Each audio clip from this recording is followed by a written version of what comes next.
Oh, Yo, what's going on, brother? ain't nothing, man. Just cooling. Mm.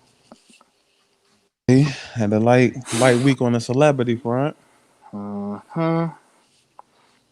Um, we're gonna do sports and a little bit of battle rap. Um, that's all about all I can think of.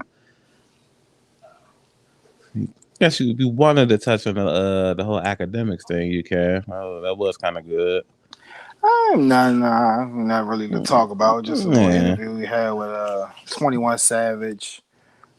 Yeah, a little 46-minute interview. Didn't really touch on too much.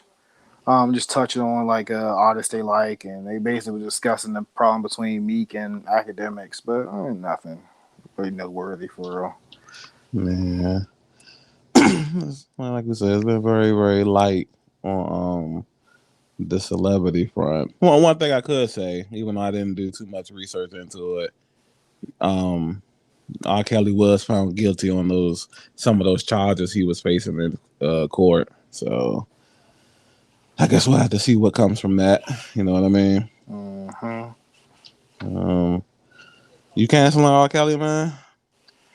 How is that I can't even say I'm canceling him. Like, I mean, as good as an artist he wasn't really in my rotation.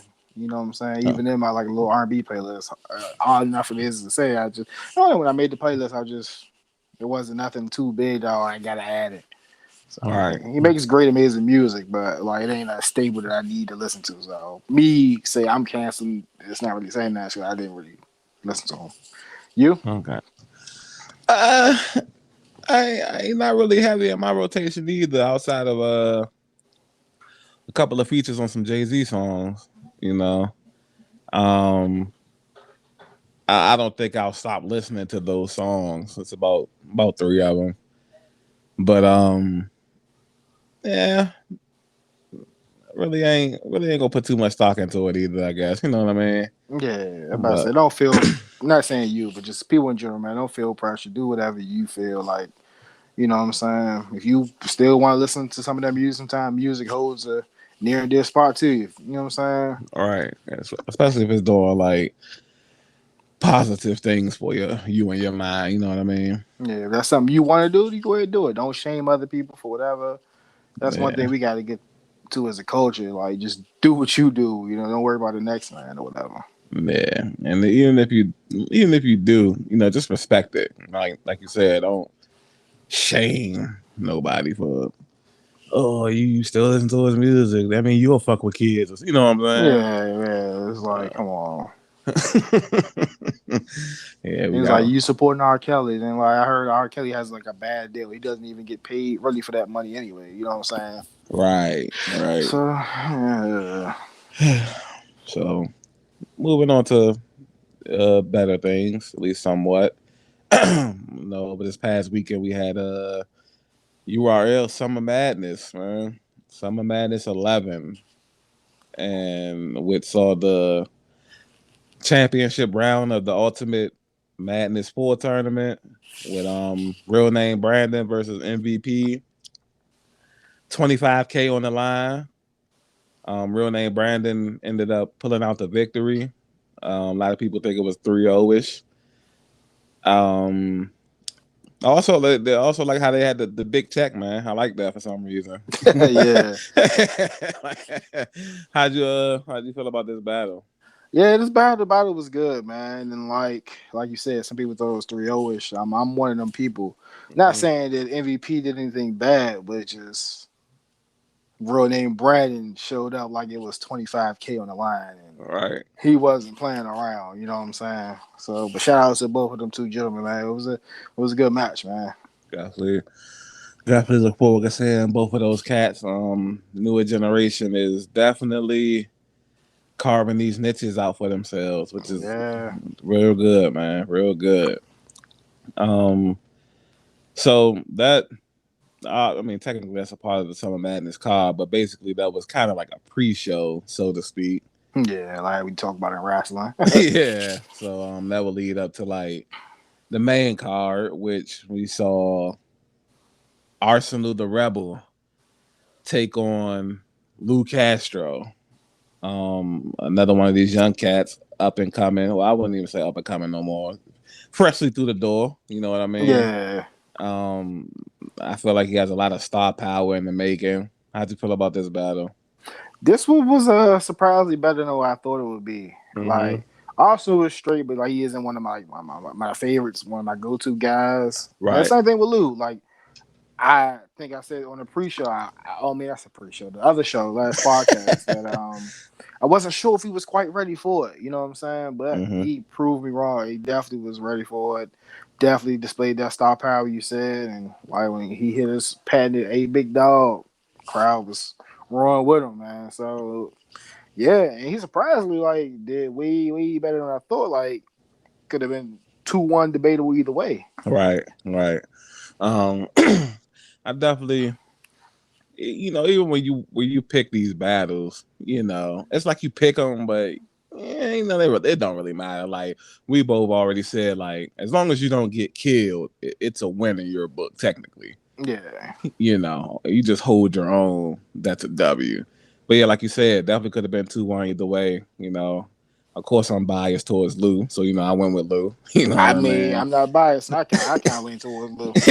Yeah. So, felt like he definitely had the first and the third. A little hiccup in the second round, but it happens. You know what I mean? First time on a stage that big, probably. Right. It's Summer Madness, and the first of what should be plenty for him going to get somebody who's been on a Summer Madness stage plenty of those 11 times. You know what I mean? Mm-hmm. So definitely shout out to both of those cats. Even had the little moment in one of those rounds where Arsenal was like recording and Lou basically rebutted that right in the middle of the round and whatnot. You know what I mean? Yeah. Give me my props. Tag me. Give me my props. Yeah, Yeah. yeah. So that's And the antics creativeness. too. The antics too. The old shoulder bumps and all that shit.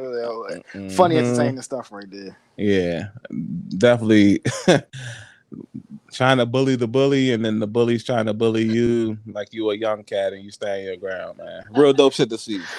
I know you. I mean, probably did in high school. I know people probably didn't want to mess with you because you're a big guy. But you don't remember that stuff back in high school, like the fake rough housing? We used to go like Yeah, housing. oh yeah, we did that all the time, of course. Yeah,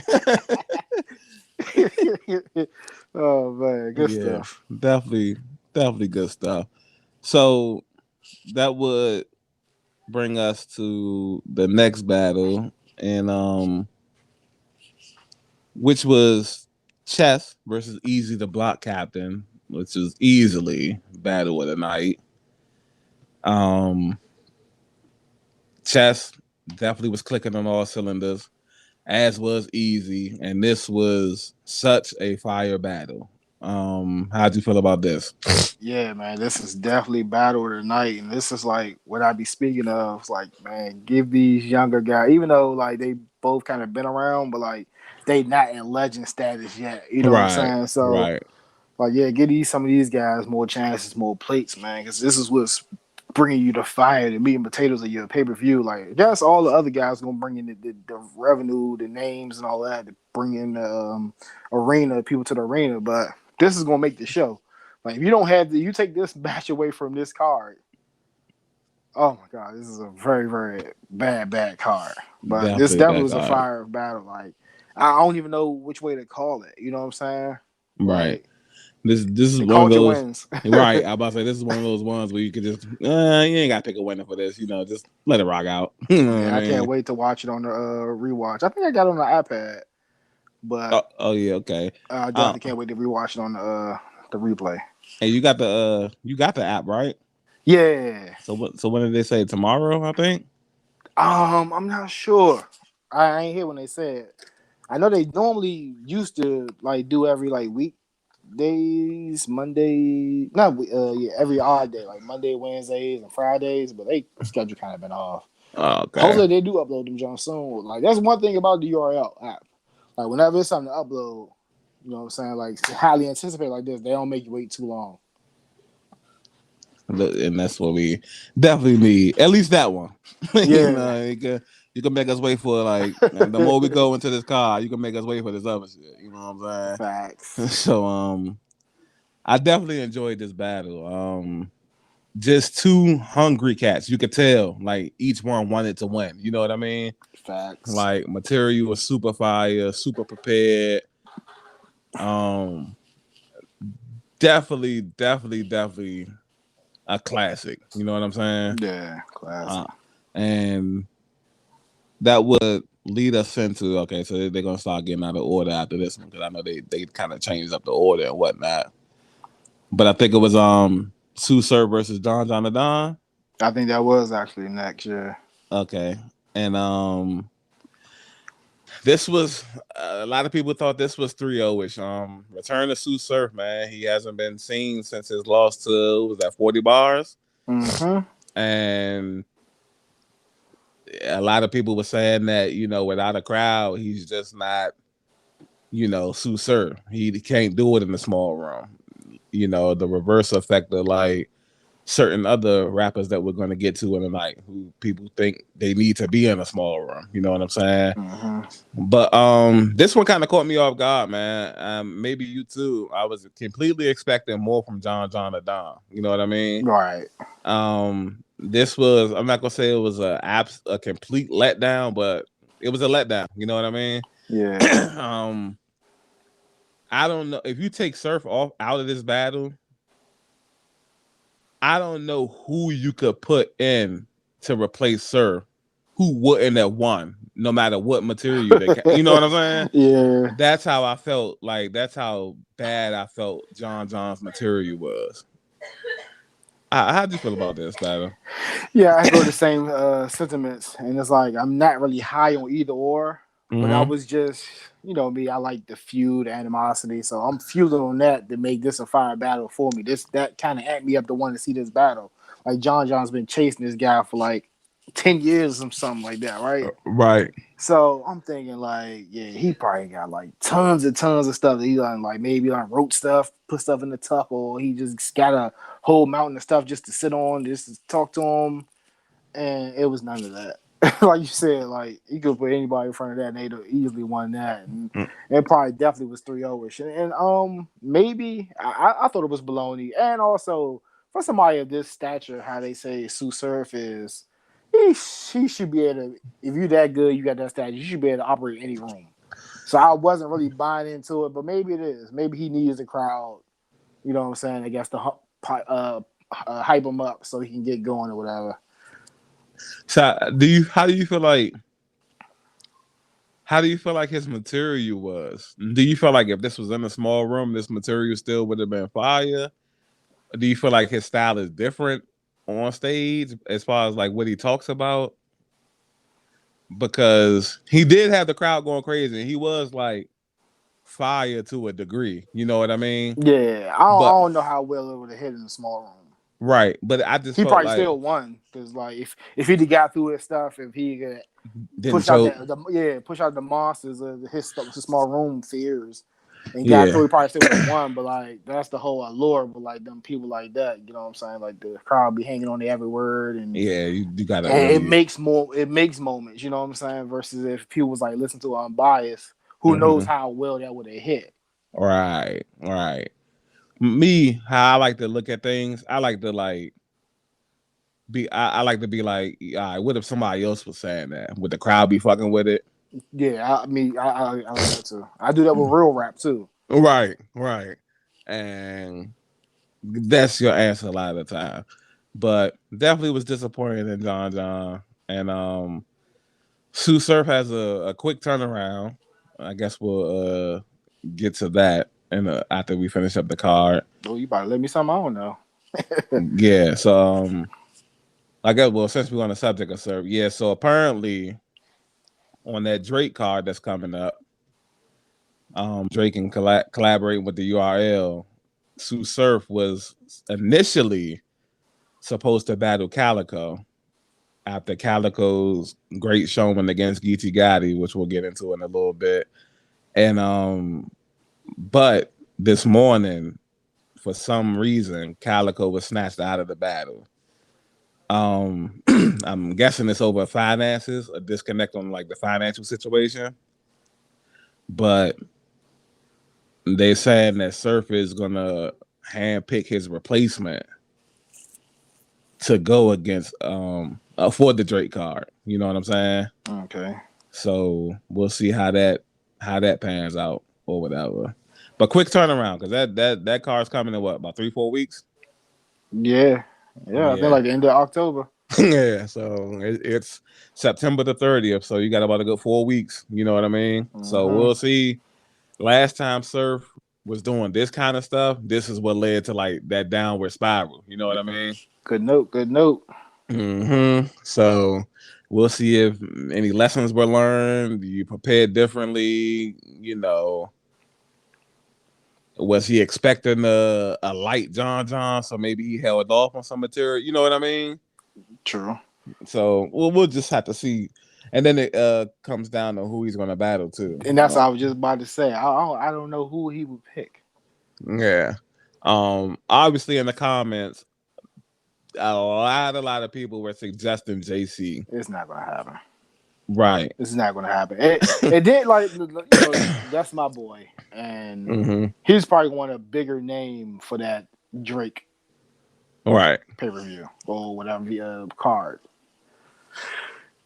And I still don't like until he showed me differently. I don't think he really wants no part of JC. And like I said, I don't know. Hopefully JC is still JC after dealing with what he's Right. what I'm saying. The family situation, and then so who hasn't Surf battled that would. That's what I'm trying to think because he referenced some people in that battle. Yeah. The only person I remember he kind of took a shot at, I know he won't take, is Lou Castro because Lou Castro took a shot at him earlier in that battle, in that card. Yeah. I think he said something about like maybe like an Iron Solomon or something like that. Yeah, that would be. I wouldn't like that. Like that, I feel like that would be taking the easy way out. I ain't gonna say easy way out, but nah, get somebody. I see what you're saying, but Iron Solomon, I think I see what you're saying, like because he'll probably easily just be Iron Solomon, just all popular but alone. But Iron Solomon job fire though. He is. I like Iron Yeah, Solomon, but I but definitely agree with you saying. yeah, Though. when I'm just stop thinking the people he said. He said a few names. Oh, yeah. Math. He said Math. He took a shot at Math, but I don't think he'll never take that because I think that's like real personal beef right there. Oh, okay. Because he was like he kept like reference like oh get off my nuts or something like that. Right. So we'll have to see, and then it comes into play. He has battled damn near everybody. Yeah. So maybe I don't know. We'll see how it plays. Has he battled Mook yet? No. What happened was initially that was lined up to happen, but Surf ended up losing to somebody because that's right around the time he started losing like to everybody. You know what I'm saying? Okay. And right, who did he battle before he battled KCJ? I mean, 40 bars. My bad. I got the little bitch on my mind and shit. What's Loaded, right? Surf battle Lux. Yeah. Yeah. Okay. He was supposed to. If he'd have got through Lux, he would have had a battle Moot. Okay. But it didn't work out like that and shit. But that's like kind of wild though. You know what I'm saying? It's like, I mean, like just because you lost a Loaded. I can see if you lost a 40, then you said it, but like losing to one of the greats. Yeah. But that's how people play the politics and all that stuff. Yeah, and plus, what I see now is that it's not like a structured rule. This be like word of mouth that they be giving to each other. You know what I'm saying? Yeah. So, hey, all right, do your thing against Lux, and then you'll come see me. And then you don't do your thing against, oh, no, fuck the money up. You know what I'm saying? Yeah. So, that was, but I guess we'll get to Mook later on, too, because I don't even know if that would be a good battle. You know who I want? Who? Daylight. Daylight Surf. Well, that's risky for Surf, though. Hey. I mean, yeah, I know it's something he wouldn't pick though, but like, hey, that's a big name for the big card and somebody who's worthy. I'm trying to check a I just few feel like boxes. Can't I, check every box. You know what I I'm just feel like he want to pick somebody that got a name, but he still like at the end of the day he not gonna have too much of a problem with. You know what I'm saying? saying? Yeah, that's probably yeah. Probably, Because I know that's definitely what he want. it's a Drake card. Yeah, he gonna try. He want to look good for Drake. You know what I mean? Mm-hmm. Like they like that's kind of like that's risky. That's real risky. I'm trying to see some fire, man. Like, you like the way Surf rap. It's fire, but it might not be enough if they like come off that shit. You know what I'm saying? Yeah, but that's like matches like that. Not saying that you have to or it matters anything, but like that's how like if Surf was to take that battle and do good in that jump, Mm-hmm. he'll win me over a little bit more. You know what I'm saying? But Uh, it won't happen. yeah. So we'll definitely see. So next battle on this card, pretty much the rest of this card was somewhat lackluster, except for the main event. This was Hollow the Don versus K Shine. Clean cut K. Um, no more hair, no more cornrows. Got the skin table. Well, not the skin table, but fresh haircut. Um, two things that made me disappointed in K Shine. One, his material was like, in my opinion, trash. Two, DNA sized him up at least 5 or 6 times leading up to this battle, saying that he was going to catch a body and he was going to have body of the night. You know what I mean? Uh-huh. And his credibility took a hit with me because it's like, bro, you couldn't have thought this was going to catch a body. You know what I mean? Right. And then, of course, he tried to like on Twitter the next day. He tried to clean it up, saying like, when I hear the material, I'm taking it in as a rapper and all of this and that, not as a fan. So the material's fire to me. And I'm like, at that point, I'm like, yeah, that's your boy. That's why you saying that. You know what I'm saying? Yeah. That shit wasn't fire, bro. But yeah, a lot of people think this was very 3-0 ish, even though Hollow the Dawn wasn't like super special either. I, I'm I'm kind of on the fence about his style. I don't really like his style of rap. You know what I mean? Yeah, I feel you. How'd you feel about this battle? Didn't like it. Like another one, I was like kind of warming up too because it was like some fake animosity watching the face offs and shit.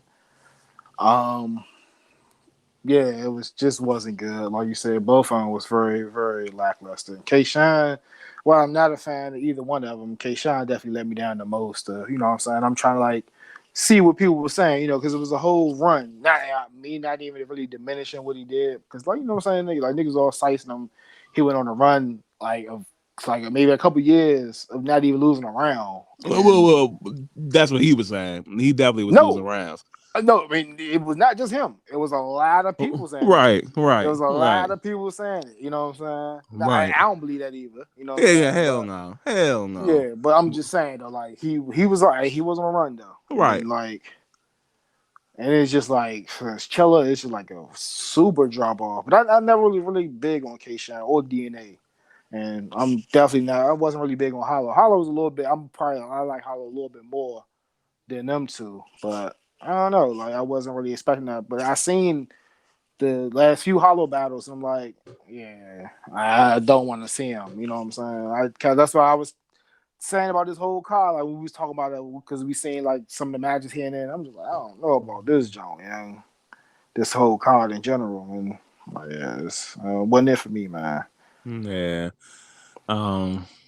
It was funny how Hollow pointed out like about the nigga style and shit, how like he sound like a whole bunch of people in this clique and shit. Yeah. Yeah.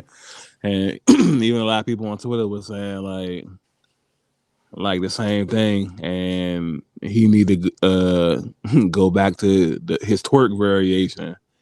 I And that's noticed that for Asia too. Like someone just twerk put that NWX shirt on and shit, and I think he had battled Geechee, and I'm like, this nigga mm-hmm. look like fucking. This nigga sound like goddamn twerk. Mm-hmm. So yeah,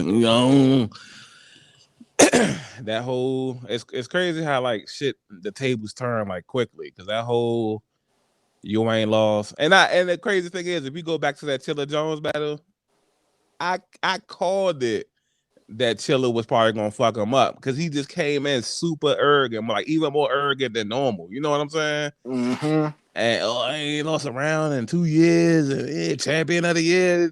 Already got my name on the belt. You know what I'm saying? Like, just all types of like foolery, and I'm like, that's the wrong kind of nigga to be like sleeping on and shit. You know what I'm saying? Yeah, I like Chilla too. It's just I didn't know like that's the only thing I'd be like lost in with like debating in some of these battles. Like these niggas star power. You know what I'm saying? Like Right, that should right, be outweighing like the bars sometimes. So right, I ain't know right. how it would go. Yeah, like going into it, you'll be thinking like, you know, a nigga gonna get all, but like popular opinion, this K Shine, yeah.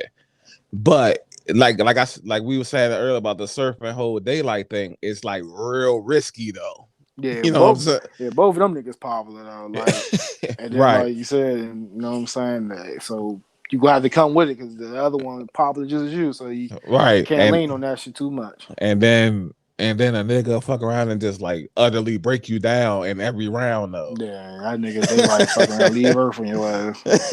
Yeah, so it's like I don't know, but yeah, ever since then he ain't been the same. So can't say he got to sit down for a while because he been gone for a Yeah, brick. he did that, and it ain't work.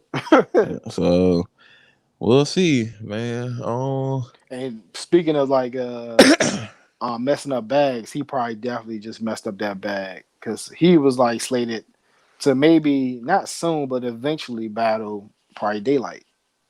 right, So right, he definitely fumbled that bag. That bag is probably definitely over. Probably been over according to how they do it when he lost to Chiller.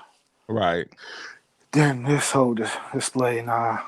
Even Yeah, though he lost to somebody of stature, but like the showing just wasn't where. right, Yeah. right. So how you feel about Hollow? Uh, I mean, he cool. Like I guess he's a legend in the culture, or whatever. Mm-hmm. I wouldn't mind not seeing any more of him on URL unless he heats back up and you know what I'm Right, saying and shows more hunger. But like he just like he's in that predicament like he think he's bigger than battle rap. And he may be, you know what I'm saying? But um like he doesn't have the hunger for it. You know what I'm saying? He got like his element clothing and I guess he has other mm-hmm. adventures. So he tried to talk that like, oh, I'm ownership, I got ownership, da, da, da. They pay you this, so you're a slave. You know what I'm saying? I ain't trying to do that every battle. And then it doesn't help that by him half writing his shit, he's still winning. Yeah. And then That, I don't know how you I'll speak to how you feel about this. mm-hmm. Like I seen this from him and maybe a few other people. Like, granted, I know you like your material, right? That's why you wrote it. Okay. But I hate when kind of like rappers kind of quit and give up because like the crowd isn't feeling their bars. Right, I right. hate that. He did that in this battle. Luckily for him, he already kind of had the win secured, but he like forget it. And then just walks off stage completely. Yeah. This not his first time doing shit like that either. Right. You know what I'm Right. saying? When he if I remember correctly, when he battled Lux all them years ago, he did like the same thing. Just kind of like quit in his rounds and shit. You know what I mean? Yeah. Once they did it against Romnitty. Right, right. Yeah, yep. The last, not the last little card, but yeah, a couple cards ago. Yep.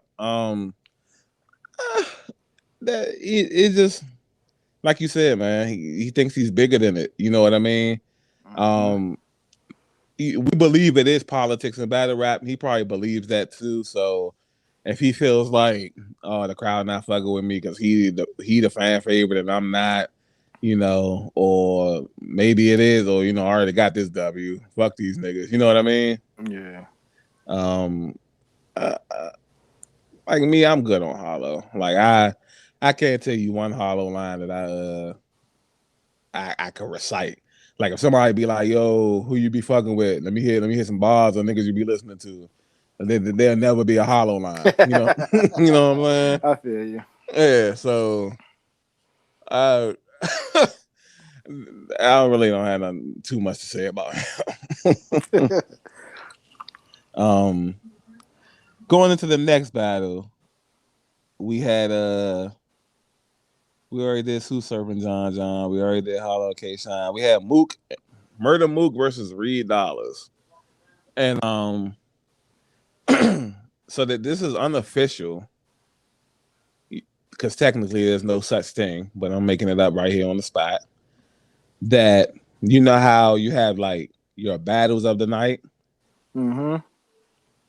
and we need to come up with something that's like the opposite of that. Like the This would battle be of the that. night, yeah. This right here was the opposite of battle of the night. So Let whatever down you, of the night. yeah. So Some. whatever you want to call it, this was that. Um, Anybody knows me knows I'm a huge avid Mook fan. You know what I'm saying? Um, Outside of like a couple of schemes in the third round, really just couldn't get behind what Mook was saying. You know what I mean? Yeah. Um, like what you said earlier about Surf, right? When you're known for being good on the stage, but you got to adjust to the small room.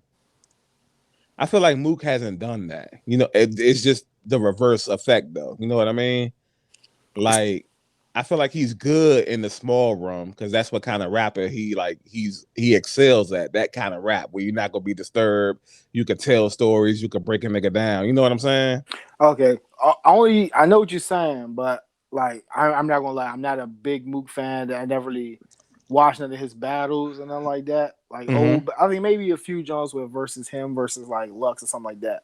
But he Right. comes up in the era was his big stages, right? Yeah. And he Yeah. didn't really rock him like that. That's what you're saying? Well, no, back then he did. What I'm saying is like when he went away and came back, he has it. Okay. You know what I mean? Like once he came back, and I think that was against Iron Solomon about what was that 10 years ago almost. Yeah, the iconic Trayvon Martin shit. Yeah. So from that point on, he's had problems rocking the stage. You know what I mean? So Yeah, he did okay. it. He did it a couple times in that battle, but it's a 5 round battle. So a couple of times, not really a lot. You know what I mean? Mm-hmm. What was the other against Lux and the Total Slaughter Dome? He was, it was decent, you know, that time. But yeah, he just hasn't adjusted to like I'm gonna say what how you supposed to control the crowd nowadays. You know what I mean? Mm-hmm. And this battle just showed it.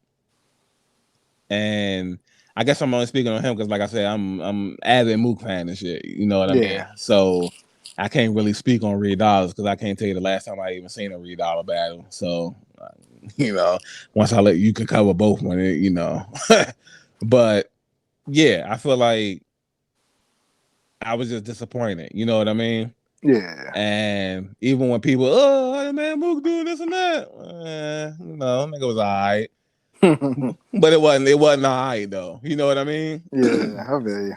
Yeah. How do you feel about this battle? It wasn't a good battle to me. I can't say I was let down. I wasn't expecting too much. Just one joint I didn't really care to see. You know, so I'm not a big Mook fan. Didn't really watch too much of Reed Dollar back in the day, none. But I seen like some of his recent battles back, like him against Marmity. He alright, but like they got that old style, and no disrespect, I'm just not really into the old style, how the way they rap or whatever. Just my Mm-hmm. personal preference, you know what I'm saying? And like it just doesn't pull me in. So this battle was like very, very, very underwhelming. I know Right. they try to build it up the whole, you know what I'm saying, it should have happened 25 years ago, whatever they were saying. And it was like surprised. I listened to the Joe Button podcast and he's like, you know what I'm saying, he's probably more of a battle rap historian than I am. You know what I'm saying? And he didn't. Mm-hmm. He said he wasn't even really checking for this jump. So it's like, Yeah, it was. I think if I'm not mistaken, it was supposed to happen in I think 2007. okay, Yeah. So this was Reed Dollars was supposed to be the backup replacement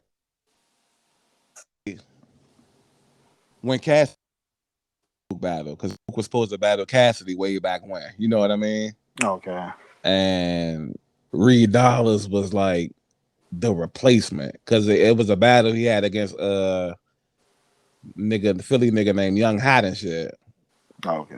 Yeah, and he was like the fourth nigga that he wasn't even a battle rapper, but he just said that he just didn't want Philly to come off as soft because everybody kept ducking Mook and shit. You know what I'm Yeah. saying? So it definitely these niggas definitely I don't know if niggas done saved the material for 15 years or what, but this definitely came off as like, yeah, this should have happened like 10 plus years ago. You could tell.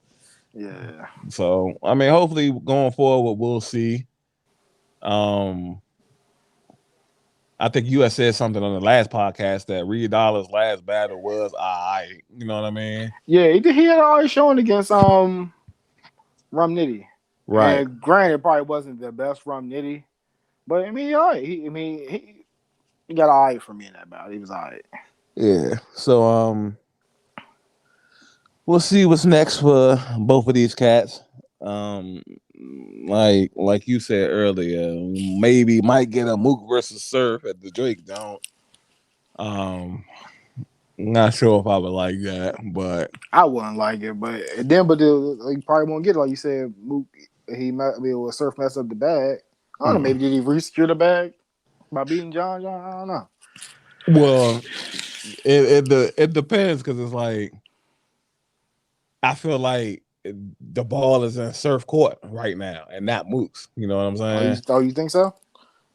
Because if he the one that's handpicking the replacement and shit, I don't know. Mook still got to accept though. That's facts too, though.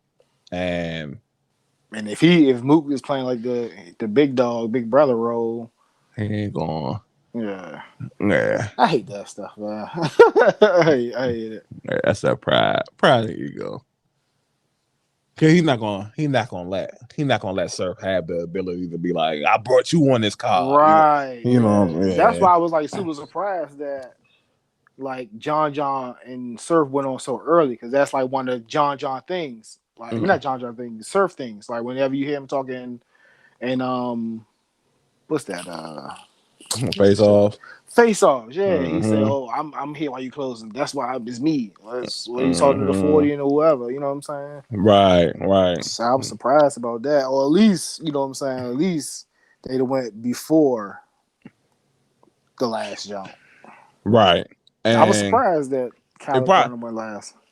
I definitely was surprised that they went last, but I think I figured that they was going to be after like Surf. Cause the only thing that was holding me back was like he just been gone for too long, and you can't come back in main event. If now niggas wasn't doing a thing while you was gone, then probably. But you can't come back in main event like over Geechee, who been out like smoking fire. You know what I'm saying? I agree with you. You shouldn't be able to, but like these niggas be on some other type rules, so I don't know. I agree with you. You shouldn't be able to. Right. And then obviously, if niggas can't tell by now, he might not say niggas might not say it verbally or nothing like that, but Smack is gonna look out for Mook regardless. You know what I'm saying? Like Mm-hmm. he's a big reason why shit is what it is. Whether niggas want to admit it or not, you know what I'm saying? Yeah. Like he's a big reason why this shit is where it is. So he's gonna look out for Mook regardless. So, but yeah, that will bring us to the main event of the night. And leading up to this, the crowd was super dead about those last 2-3 battles, and then woke immediately back up. Couple of lines in, this was Geechee Gotti versus Calico. the returning Calico because I don't think I know Calico's been battling, but I don't think on URL. So returning to URL, Calico. Um, this was another one like although Easy and Chess had battle of the night, this was a super solid battle right here. Nice back and forth, a lot of 2-1s either way. I think you had Geechee, I had Calico, and definitely it didn't save the card, but definitely was a nice way to end the night, considering how those few battles went leading up to it. How did you feel about this? Yeah, I was a little bit disappointed by it, but like you put it perfectly. It was a kind of way to get the tracks get it back on track because Mm-hmm. other battles like super bad and disappointing. I think Geechee dropped the ball a little bit, man. He disappointed me a little bit. He was okay, but like he Mm-hmm. hasn't been up to the standard, and maybe that's just me being unfair to him. It's like hard to consistently be at that level he's been at. So you go and take a dip here and there. You know what I'm saying? But he had some lines in that joint though. Funny as hell, man. The Yeah. whole that whole little scheme we get into about to say use a bitch. That shit was funny. He talking about smack his buffs off. Yeah. He's encouraging, man. Yeah, Yeah, shout out to both of them, man. and so where he was like, he's skinny dipping with 6 bitches. Turned out they was all prep. Yeah. See, like, yeah, I'm thinking he's gonna come with like a lot of that. You know what I'm saying? It was a few here and there. Yeah, man. Geechee's that guy, man. Yeah, so yeah, definitely entertained it, and you can tell they fuck with each other heavy. You know what I mean? Definitely a great battle. So nice way to end the card off, and like before the Calico broke the news on Twitter earlier, I didn't even know about this quick turnaround. That's how I found out about that battle because he had said something. You know what I'm Oh, okay. saying? So that was going to be a quick turnaround for the both of them. So you And think he got removed? You think what I'm saying, they probably just cut off negotiate with him maybe because he was just trying to milk too much because he knew, all right, this got the Drake name on it, so the bag there. probably, yeah. Um, that's probably how they do it. They probably do it like boxing. I think it's a set number, and they got to negotiate the split. True. And he probably wanted more than what Surf was probably willing to split. You know what I'm saying? True. Yeah, I about to say, if I don't, that's the one thing I don't understand. That might make more sense now when they say you fucking up the bag, this, that, and the third. Because I was Mm-hmm. like, yeah, I was like, I don't understand. Like, I don't understand why niggas can't just still get their money or whatever.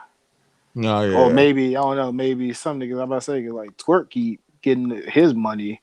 He keep accepting the battles and some shit. I don't know. I don't know. I wonder about that. That's kind of crazy. Mm-hmm.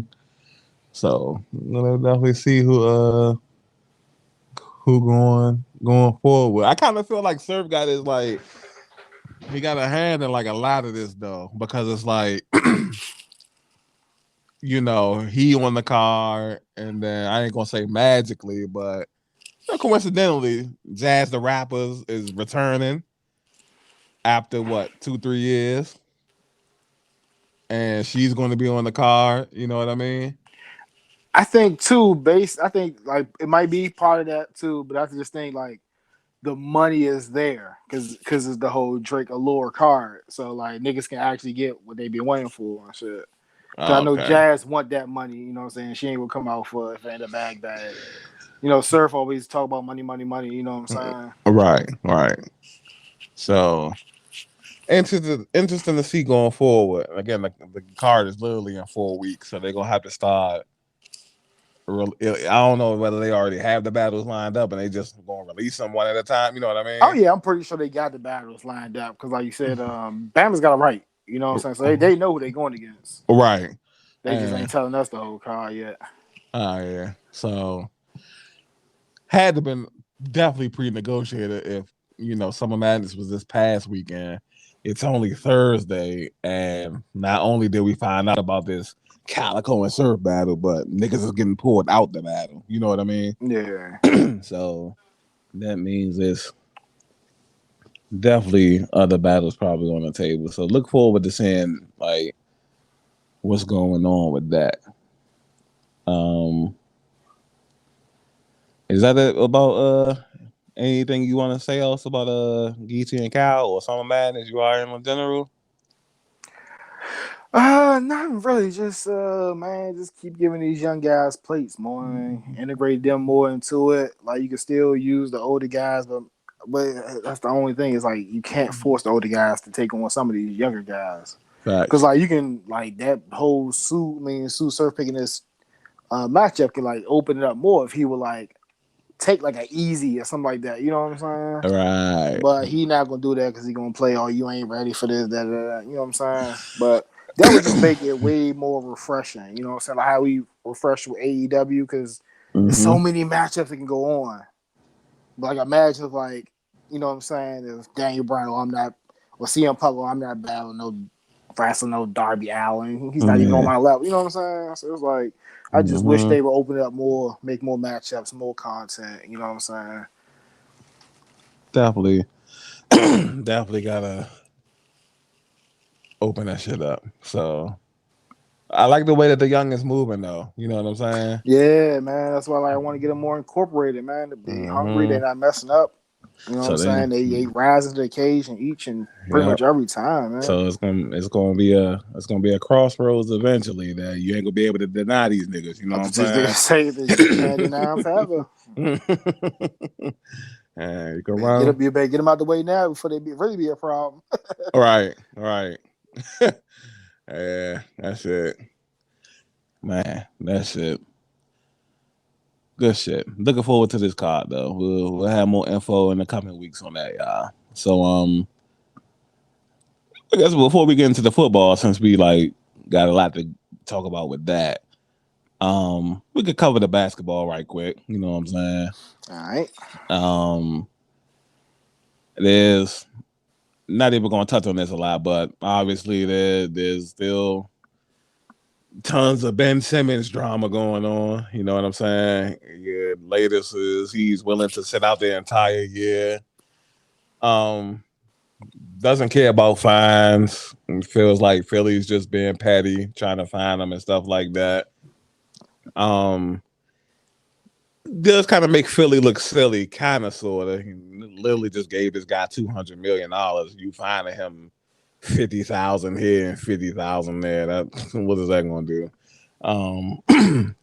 You gave him generational wealth, so he doesn't technically doesn't have to dribble a basketball as long as he lives. You know what I mean? Mm-hmm. He's good. So him sitting out a year or so doesn't really, you know, matter to him.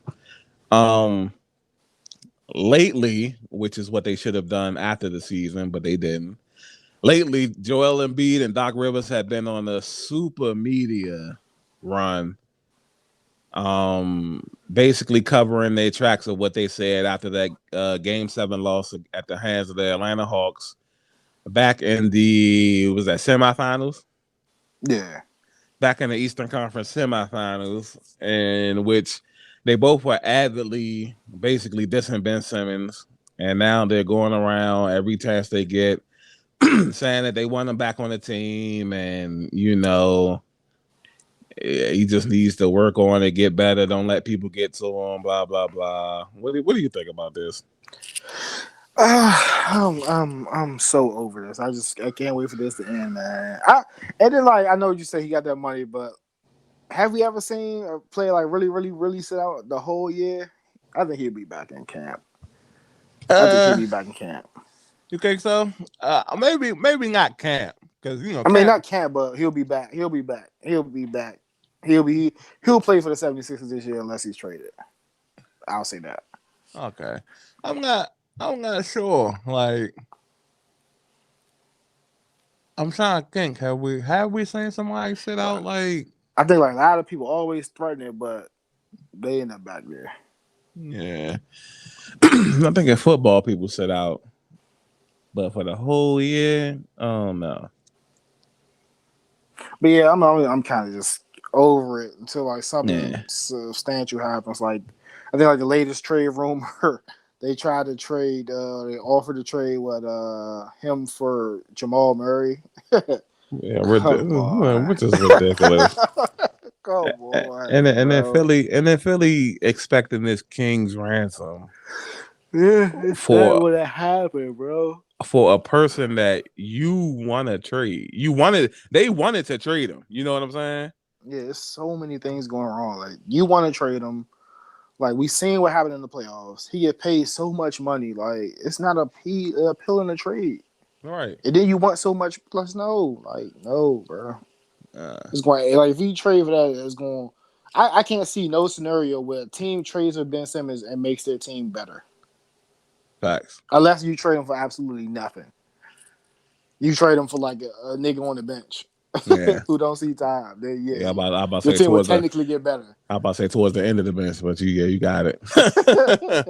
Yeah, I really don't see it either, especially for that kind of money. Right, star for And star, I don't see it. You know what I'm saying? he has 4 years left on his deal. But it won't make it better. But like the best case scenario is like they got to find somebody else trying to get rid of somebody else, and like the Rockets are trying to get rid of John Wall. So that's probably maybe your best bet I or best mean, compensation. Like it might make the Sixers a little bit better, but they ain't gonna make the Rockets better. right. You think he'll make a Sixers better? You like John Wall? Yeah, I like John Wall. If Okay. he's healthy, Yeah, maybe I ain't. at least he's aggressive and he'll attack the basket. He has some of that playmaking ability and defense ability that this Ben Simmons has. But at least he probably even shoot more jumpers more so as opposed to Ben Simmons. You know what I'm saying? Oh yeah, he'll But shoot he'll some at least numbers. he definitely attack the basket. And like Yeah, him in transition, like when he's healthy, it might be. I think it'll be a little bit better. yeah. Nah, it depends on if that's what are they willing to do that straight up though, or do they want John Wall and all these other niggas and shit? You know what I'm saying? Yeah, I mean that's yeah. I'm not saying it might, and I'm not saying it might not. It might go down, but I'm saying that's like something they should look into to get. You know what I'm saying? Like if your aspirations are winning a championship, just the simple fact of getting this scenario over with, so your team can move forward. Mm-hmm. Cause It's value in that yeah, alone. cause so many the thing is crazy because it's like so many things happen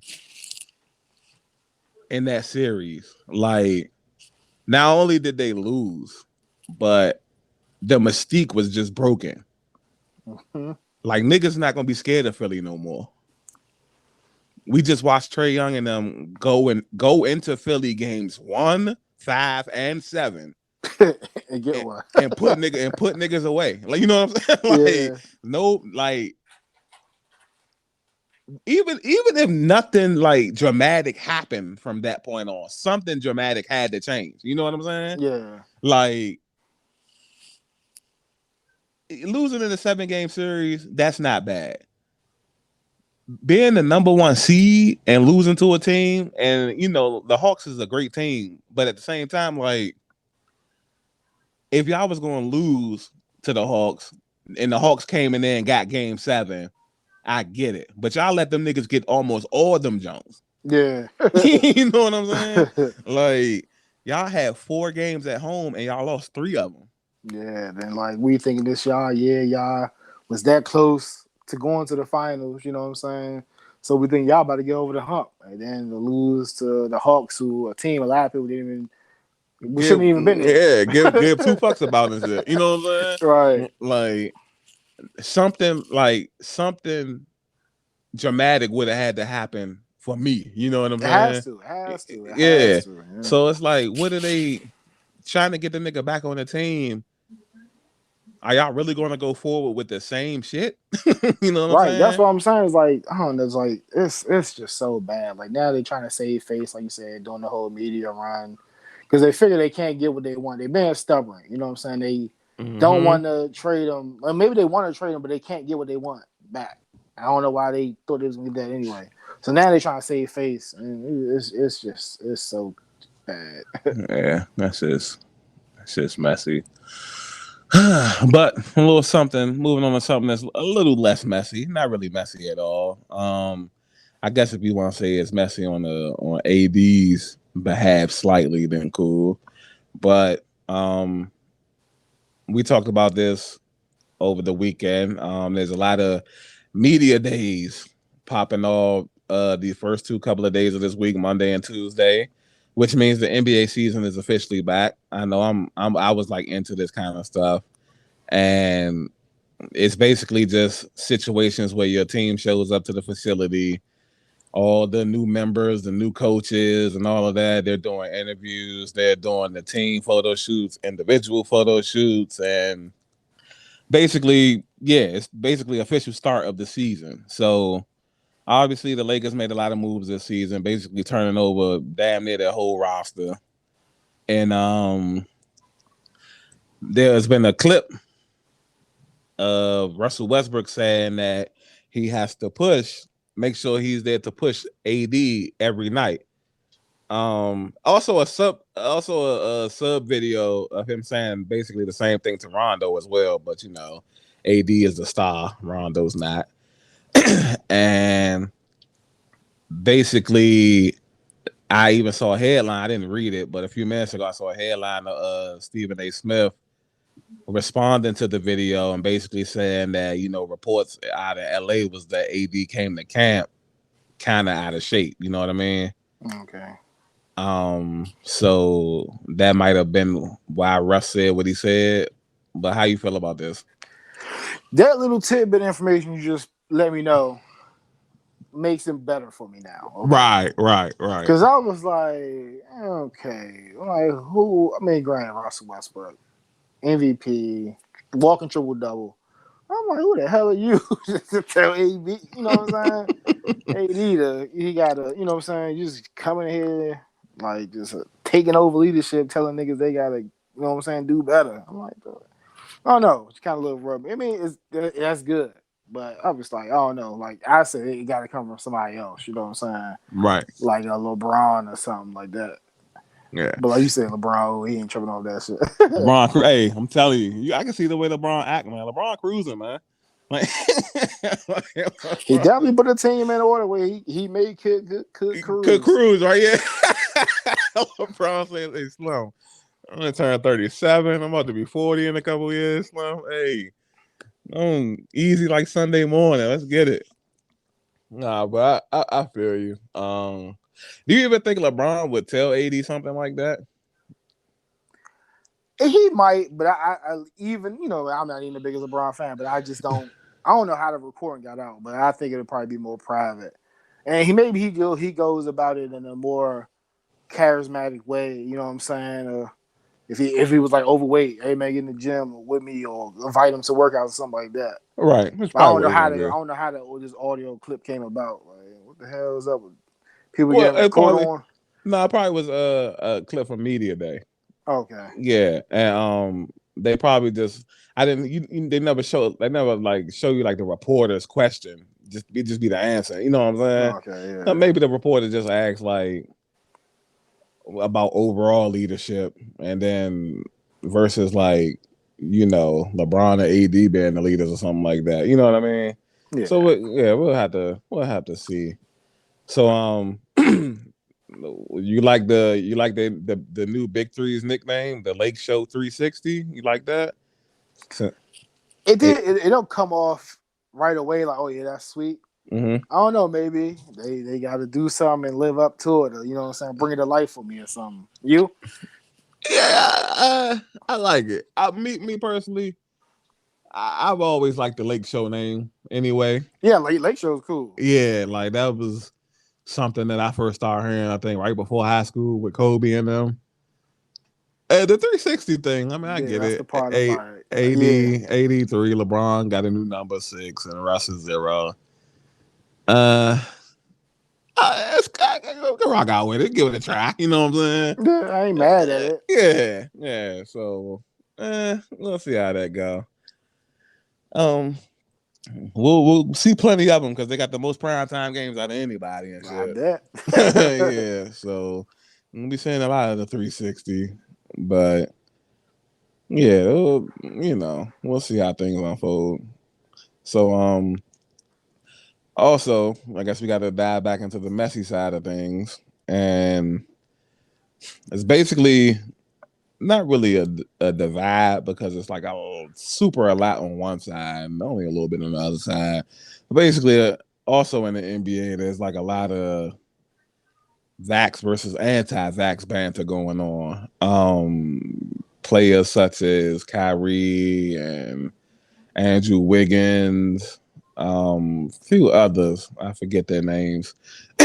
um, we're just saying that they're reluctant to get the vaccine and certain things of that nature, and then it's just snowballed into like this super huge like versus. You know what I mean? Because there's a Hmm. lot of people on the other side that are vaccinated. They're bashing the people that's not vaccinated, but there also are other people that are vaccinated that's just carrying it how you like LeBron, for instance. I like how his response was like, I felt like for me and my family, the best option was to get vaccinated. But I'm not saying that, is the same choice that everybody should make. You know what I mean? Yeah, So whatever you feel is right for you, do it. And that's how I feel like you should answer shit like that. true. Instead of being like these other, not even like not even like other players, but like these media people and shit, like Kendrick Perkins or Joy Taylor, who like, obviously we love the way she look and shit like that, but sometimes she kind of get out of control as far as like, calling niggas out of their names and shit like that. You know what I mean? Oh yeah. Yeah, like, oh, get the vaccination, stop being a stupid ass, and this, you know what I'm saying? Like, Oh wow, I never knew yeah, that. yeah, and it's like, damn, you ain't gotta do all that, and Yeah, that's a then, bit much. yeah, and then, oh, you know, if players in the NBA got to question anything, how about y'all go ask Carl Anthony Towns how he feel and shit like that? Like, what? Come on, young. Like, oh man, I lost his whole family damn near to that shit. Yeah, Like, that's crazy. yeah, yeah, like, God, you trying to use this man as an example, like he's still going through that shit. You know what I'm saying? Right. Like, so it's just gotten completely ugly and messy and stuff like that. Well, how do you feel about this situation?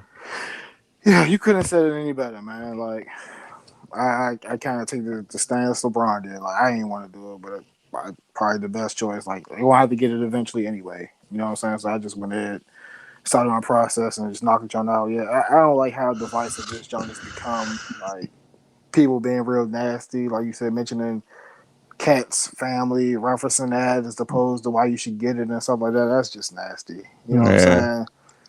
Man, I'm not liking it, and it sucks, man. I know, like I don't want to go as far as like taking people rights away. It sucks that they got to do this. You know what I'm saying? And to feed their family to continue to play in the NBA and stuff like that. right, right. And there's a couple of cities where the mandate is if you're not vaccinated, you can't play in the home games, which is I guess why Kyrie and Wiggins have been the two biggest, you know, pillars of this versus because they would miss 41 games apiece for their respective teams, you know what I'm saying? And probably on par for Kyrie.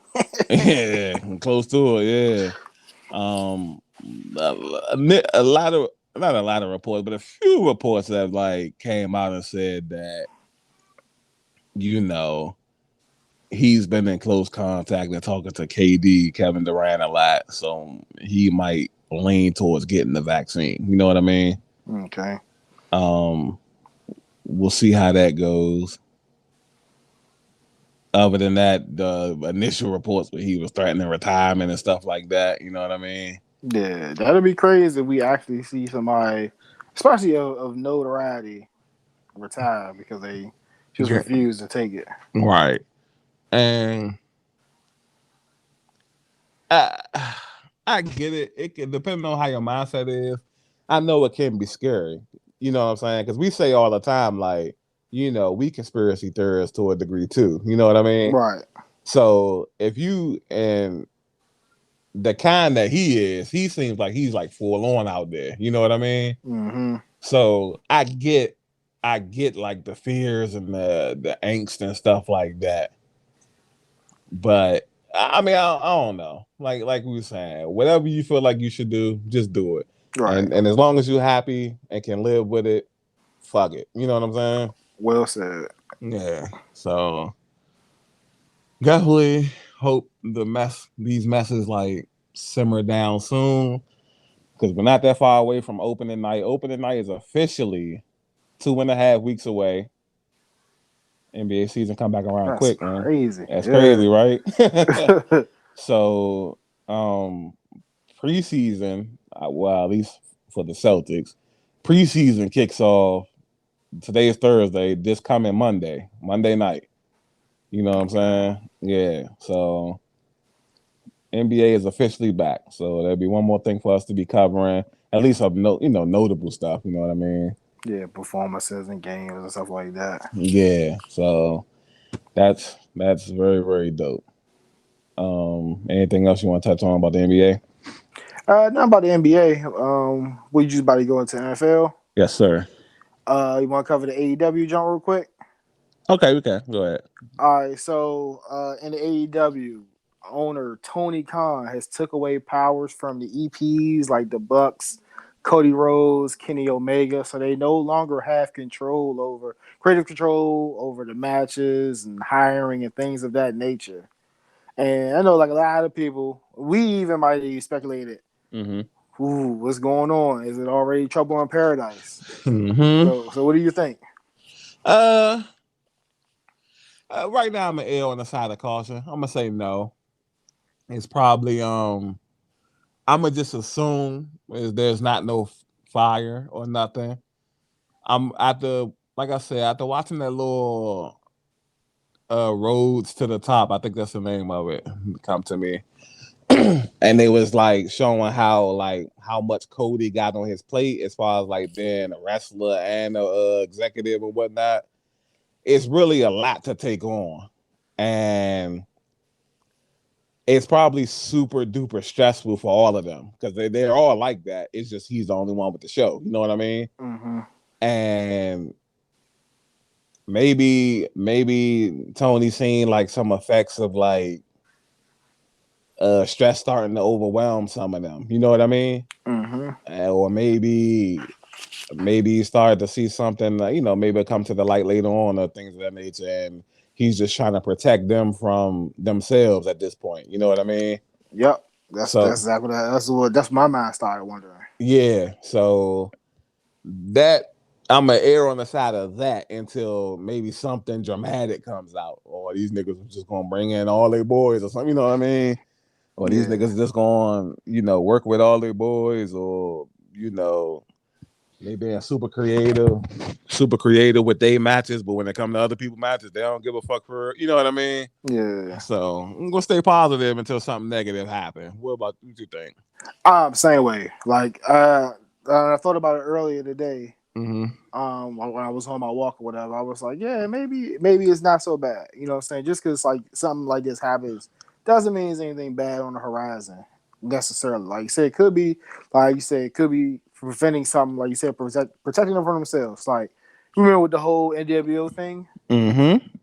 like say like that was to happen. Maybe he didn't want that to happen. Have Kevin Nash and all of them have super creative control, Right. and they've ruined kind of WCW. You know what I'm Right. saying? Exactly. So maybe he kind of prevents something like that. And I'm actually shocked that he did it. You know what I'm saying? At least Because it's if fast. yeah, if you just I mean just me watching, I don't know him that well, but like just me watching like the little interviews he's in, he just seems so like nice and like somebody you probably could walk over and all that. So starstruck to see these people, but he pulled them reins back quick as a mug. Mm-hmm. So yeah, that was wild. Yeah, it's But definitely. yeah, they probably still straight. Hopefully, you know what I'm saying. Yeah, I think so too. And if I guess because maybe they're going to be talents for the foreseeable future there, and you kind of just see like, damn, 5 years from now, these niggas might be burnt out or something. Let's try to prevent that as much as we can. True. Because on the show last night, Cody said he has about another 2-3 years of wrestling. He's going to be done.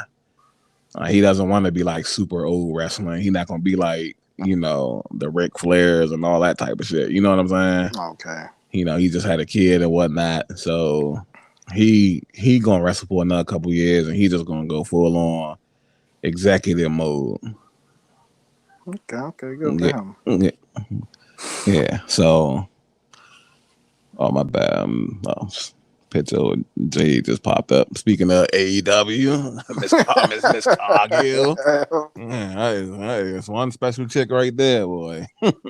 Yeah. But yeah, definitely been having some super fun with AEW lately, right? Yeah, man. Yeah, man. Like nice matchups, crazy promos. Just interesting to just see how these people interact with each other, man. It's been fun to watch. It's been refreshing. Mm-hmm. AEW definitely was sweet last night, and Adam Cole versus Jungle Boy. That was something you're not gonna see every day. Yeah, nice matchup, man. Yeah, Jungle Boy's Jungle a Boy underrated. yeah. I about to say he's a great wrestler. He doesn't get like the credit he deserves. I feel like Yeah, um, put on a great match. I said that. they like a lot of times. Every time I watch AEW, I just see moves I've never seen. You know what I'm saying? Watching the WWE for so many years, you know how they water their stuff down. Yeah, Like that Hurricane off the apron. Like you're whoa, right, that shit was right. crazy. Yeah, a lot of that shit's banned in WWE. Um, I guess because of the style. I guess because of the style of what it is. Like WWE is fake sports entertainment. Yeah. So AEW, they build themselves as professional wrestling and shit. So, I guess with that, you get to use all the moves and all that. Mm-hmm. But yeah, definitely that was the match to open up the night, and then of course Miro versus Sammy Guevara was the match that ended the night. TNT Championship. God's favorite champion versus the Spanish God. um, Picking up. I'm interested because it seems like every time somebody win the championship, it changes. You know what I'm saying? Oh yeah. See what he Yeah. does. See what flavor he put on it. So we'll see. I know you heard about the Bobby Fish being the first one to challenge for the title. Yeah, breaking news: new challenger and possibly Mm. a new wrestler on the roster. Mm-hmm. Um. Also, a tidbit: my man Bray didn't show up last night. I was thinking about that when we was talking too. I was like, yeah, he Yeah. didn't. Forgot about it. Was expecting it Yeah, a definitely little bit, was. but it didn't happen. Yeah. But watching AEW, it kind of felt like it was a great show, but it kind of felt like a regular show. It kind of felt like wasn't nothing special, like wasn't no surprises going to happen. You know what I'm saying? Okay. Outside of that Sammy Guevara joint, that was surprising. Yeah. That was surprising me and shit. Yeah. I was like, no way, Miro loses this pipsqueak. Especially how they had the nigga looking outside of when he first got there with that video game shit. But once he started like wrestling, he's not like been like super serious. You know what I'm saying? Yeah, he fine. Yeah, definitely fuck with Miro. I like how AEW like. I guess WWE is they get into it sometimes, but I like how on like AEW all the different champions always main event the show. True. Like they'll have like the TNT champion main event the show, or they'll have like Britt Baker main event the Mm-hmm. show. You know what I'm saying? Yep. The tag team champions are main event the show. Like I like how they like Spread the wealth, yeah man. spread Spread it. the shine. Like, but yeah. So looking forward to seeing what's next with both of those brands. What a time to be a wrestling fan. Mm-hmm. Um, so we can get into this NFL Yes, sir. action. So how if y'all not hit by now, how we do it is I cover the previous week's action, and then he covers the upcoming week's action. Well, not action, but preview and shit. So I'll be doing week 3, which kicked off 1 week ago from today. We saw the Carolina Panthers defeat the Houston Texans, who Tyrod Taylor is out, so they were debuting David, excuse me, Mills. Um, this was a interesting game. We watched it, we toughed it out. Not really matchup that we prefer. The Thursday night week one was fire, but these last two and maybe even tonight, they seeming to be kind of lackluster. You know what I mean? Mm-hmm.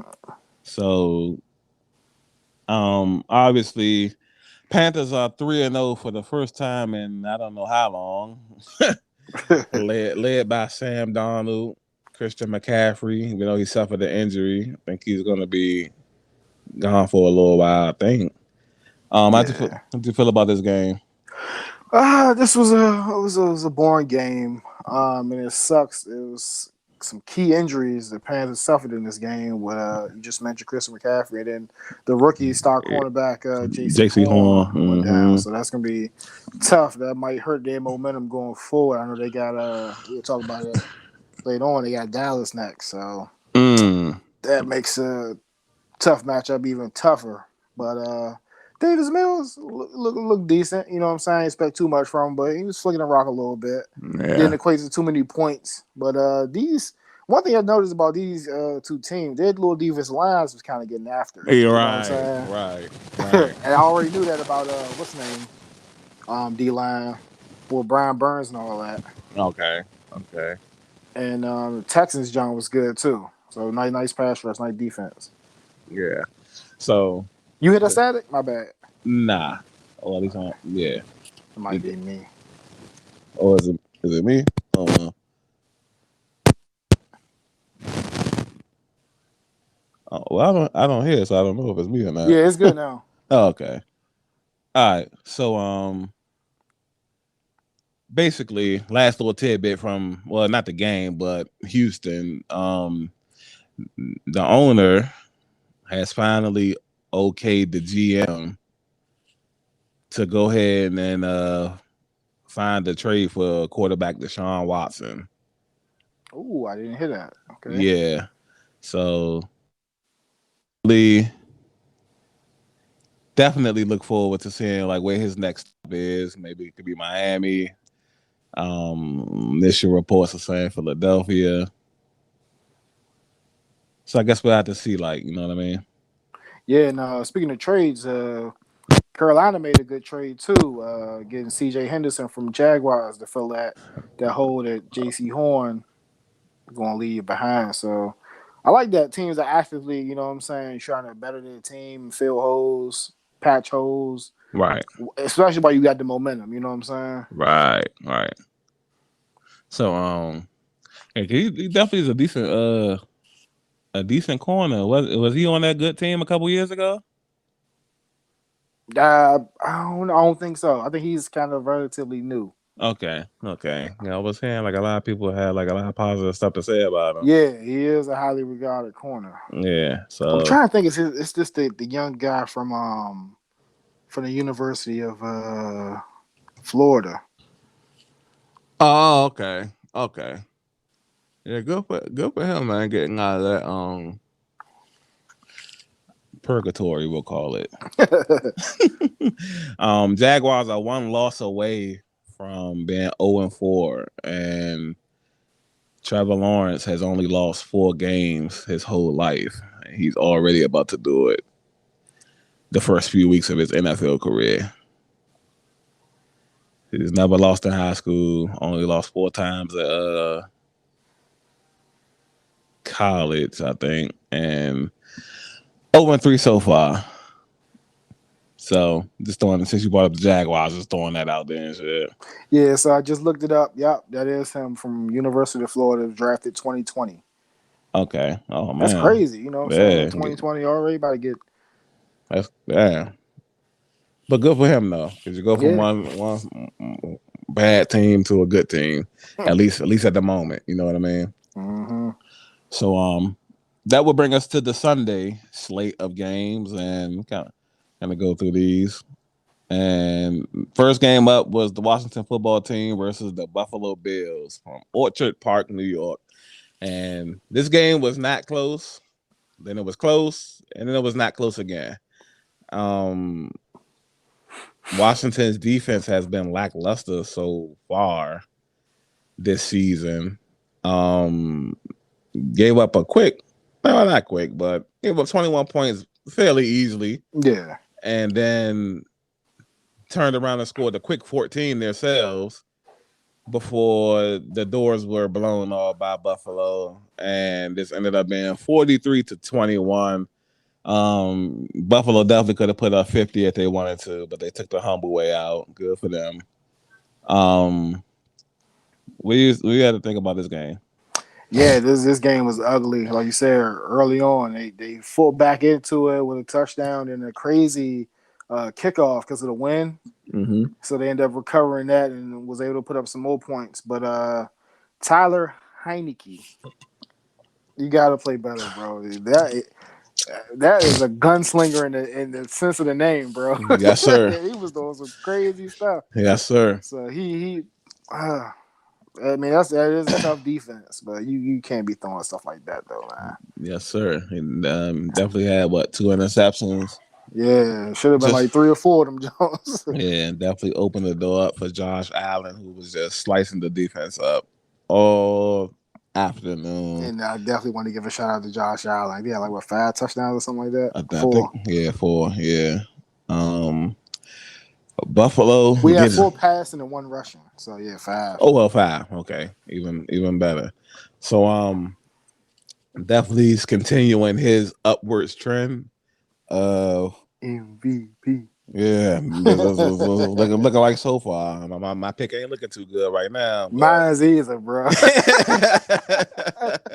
all my picks, man. Trace, I'm talking to you, buddy. yeah, I'm talking to you, buddy. Yeah, I picked you to be defensive player of the year, man. And I don't even yeah. think you got a sack on the year yet. You know what I'm saying? I'm not gonna give him more y'all yet. Not yet, I'm not like that. yeah, but Show me something. yeah, you don't give up, but you look and you be like, Yeah. uh-oh. What little Riley Curry did in that little press conference, got the eye. So that would bring us to the Cleveland Browns versus the Chicago Bears, and what was Justin Fields' first NFL career start. And boy, was it a forgettable one. Yes. 6 of 20 for 68 yards. I don't even think they had a lot of rushing yards, maybe 30 or 40 rushing yards or something like that. And what was just an utter and complete domination, 26-6 at the hands of Baker Mayfield and the Cleveland Browns. Odell Beckham returned in this one. I think he had about 75, 77. Can't quite remember the yards receiving. Myles Garrett, which if the fantasy thing was set up straight, I would have been eating. But another game where he had about, I think, 4.5 sacks. So this is about, I think he already is close to 10 sacks on the season. You know what I'm saying? Yeah. So if you could get points off the defense players in that fantasy, I'd have been eating, man. But that don't silly as hell for some reason. What'd you feel about this game? Oh man, this game was crazy, man. And shout outs to the Bears defense because their front seven was humming too. Right. Okay. Khalil Mack and Robert Quinn, who I thought the Cowboys should have kept. That's what, like, man, spending all that money on offense, you lost your best pass rusher, and then pairing him with Khalil Mack. They was eating. They was getting after Baker Mayfield too, sacking him like two times on 4th down. They try to go for it on 4th down. Mm-hmm. And this is like a point of like your defense is trying, but your offense is giving you nothing. Like you said, Justin Fields, 68 yards passing. But enough with the Bears. But shout out to the Browns, man. That defense. I mean, while it is the Bears, that defense is looking a little spooky, man. The defense looking a little spooky now. Like I mentioned, all of them showed up. Like I think Clowney had got a sack. Mm-hmm. I mentioned Tack McKinley. He got a sack. So like I think they got like 9 or 10 sacks as a team. And of course, Garrett accounted for 4.5 of those. Mm-hmm. But I seen Cole Moore, seen Denzel Ward flashing, and they just deep. I didn't even know they had that many safeties. They got like two veterans and then the youngin Dale Pitt. So like Yeah, they go kind of deep. Del Pitt's fresh off the torn ACL, Hmm. but still talented nonetheless. So shout out to him. LSU. And that will bring us to a record setting game. Baltimore Ravens versus the Detroit Lions. And what was lackluster for most of the game, um, Lamar Jackson's doing his normal thing, almost 300 yards passing, rushing yards. I think they were saying that at this current time, man, it's only week 3, so it's not like it's a whole season, but he's number one in both rushing yard per attempt and passing yards per attempt, and nobody's ever done that in the same season before. Um, well, completions, that is, you know what I'm saying?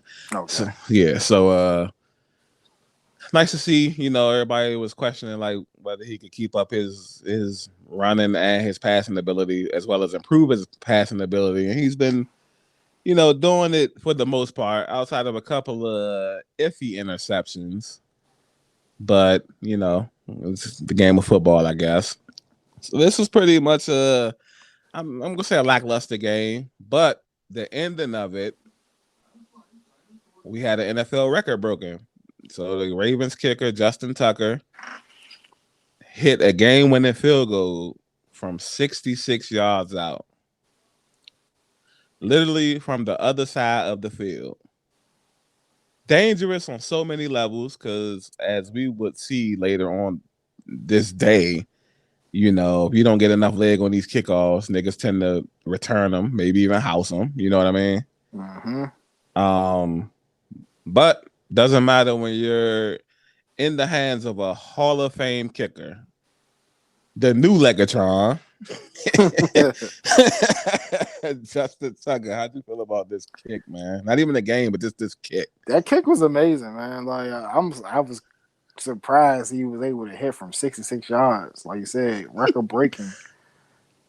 Yeah, that's crazy. Like normally you gotta like kind of attempt that type of stuff in Denver with like the altitude is low, whatever they say, Yeah, yeah. or high. Yeah, so say you can get more on it on the kick. Mm-hmm. Yeah, man. Shout out to him. That was like surprising he hit it because he missed the easy one early in that game, and then they That's come to how it knock always out. happen, right? Yeah, man, showed up in the clutch. Mr. Chippy, and then make some shit that you shouldn't be making. Yeah. Did he get drug tested after the game, man? I don't know. He should have, man. Hey, that was a hell of a kick, man. Hey, but step into the office right quick. We got a little something for you. But yeah, shout out to the Ravens, man. 2-1. Detroit, for the umpteenth time in my lifetime, starting off 0-3. If I had $1 for every time they did that, I'd probably be somewhere close to rich by now. We'll take us into the next game. Which Hold on, before we leave this game. Okay. Just a couple things I wanted to mention, man. Like we talked about all that stuff with Lamar Jackson. Mm-hmm. Man, just imagine if his receivers would have caught a lot of the passes he threw in this game. He threw like some bombs. Oh yeah, and Hollywood Brown dropped so many of them. But like the big thing, I'm pretty sure you probably seen it. Did you see the controversy surrounding this game? What you mean? Oh, okay. So that last play before the kick, there should have been a delay of game penalty, which might have prevented that kick. Okay. Like it's like surprising because I was like I said, I heard about it, I seen it, and then I'm watching watching the videos, saying the highlights, and like that clock hit zero for like a second. I jumped went to -1, and nobody caught it, nobody called it, and I heard like a lot of Detroit fans like super pissed about it. It sucks. It seems like a lot of controversy always happens to Detroit. I remember like back in that playoff game against Dallas, you know what I'm saying? They called the pass interference. Oh yeah. They picked up the call. They picked up the flag. Like you rarely see them pick up a pass interference flag. It's like there's always something for Detroit, man. Mm-hmm. And Mike got the curse on him. Yeah. But it's crazy because it's like initially they probably wasn't even caring because it was a 66-yard field goal. You know what I'm saying? Them niggas probably was like, fuck it, them niggas ain't gonna make this shit any fucking way. And Yeah. then a nigga make it and like, damn, yeah, nigga delay a game. You know what I'm saying? Like, well, start like, but yeah, I don't know. I think they just need to start over. Like they just need to clean house and start over.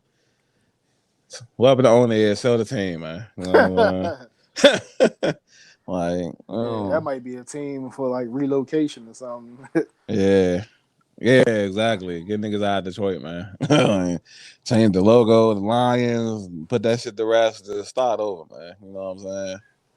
But the next game, we'll see the Indianapolis Colts take on the Tennessee Titans. And after Tennessee gashed the Seahawks last week, I've been like having them on the shit list, you know what I'm saying? But they pulled out this victory and up and down day for Ryan Tannehill. 3 touchdowns, 2 interceptions.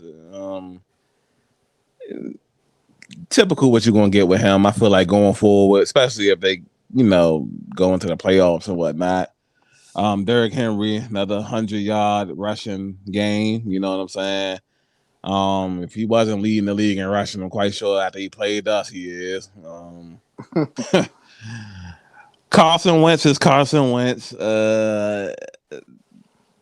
Trash to me, at least. You know what I'm saying? I don't know how you feel about him. Yeah, And, I ain't too high on them. yeah, and yeah, Tennessee got this W 25-16.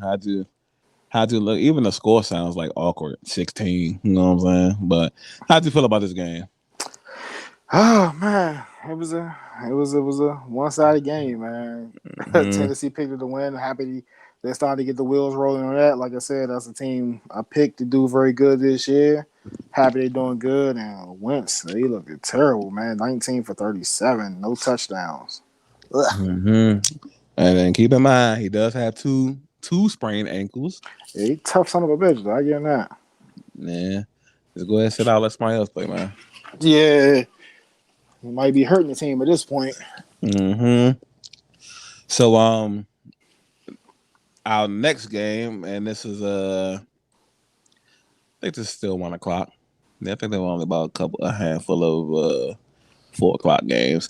We see I was about to say San Diego. Los Angeles Chargers travel to Arrowhead Stadium and take on the Kansas City Chiefs. And since you're the Chiefs fan, I'll let you. You want to do this one? Want to cover this one? All right, man. Yeah, they pulled it out. They won 30-24, man. And a Mm-hmm. great showing by the Chargers. Like whatever I say, no disrespect to them.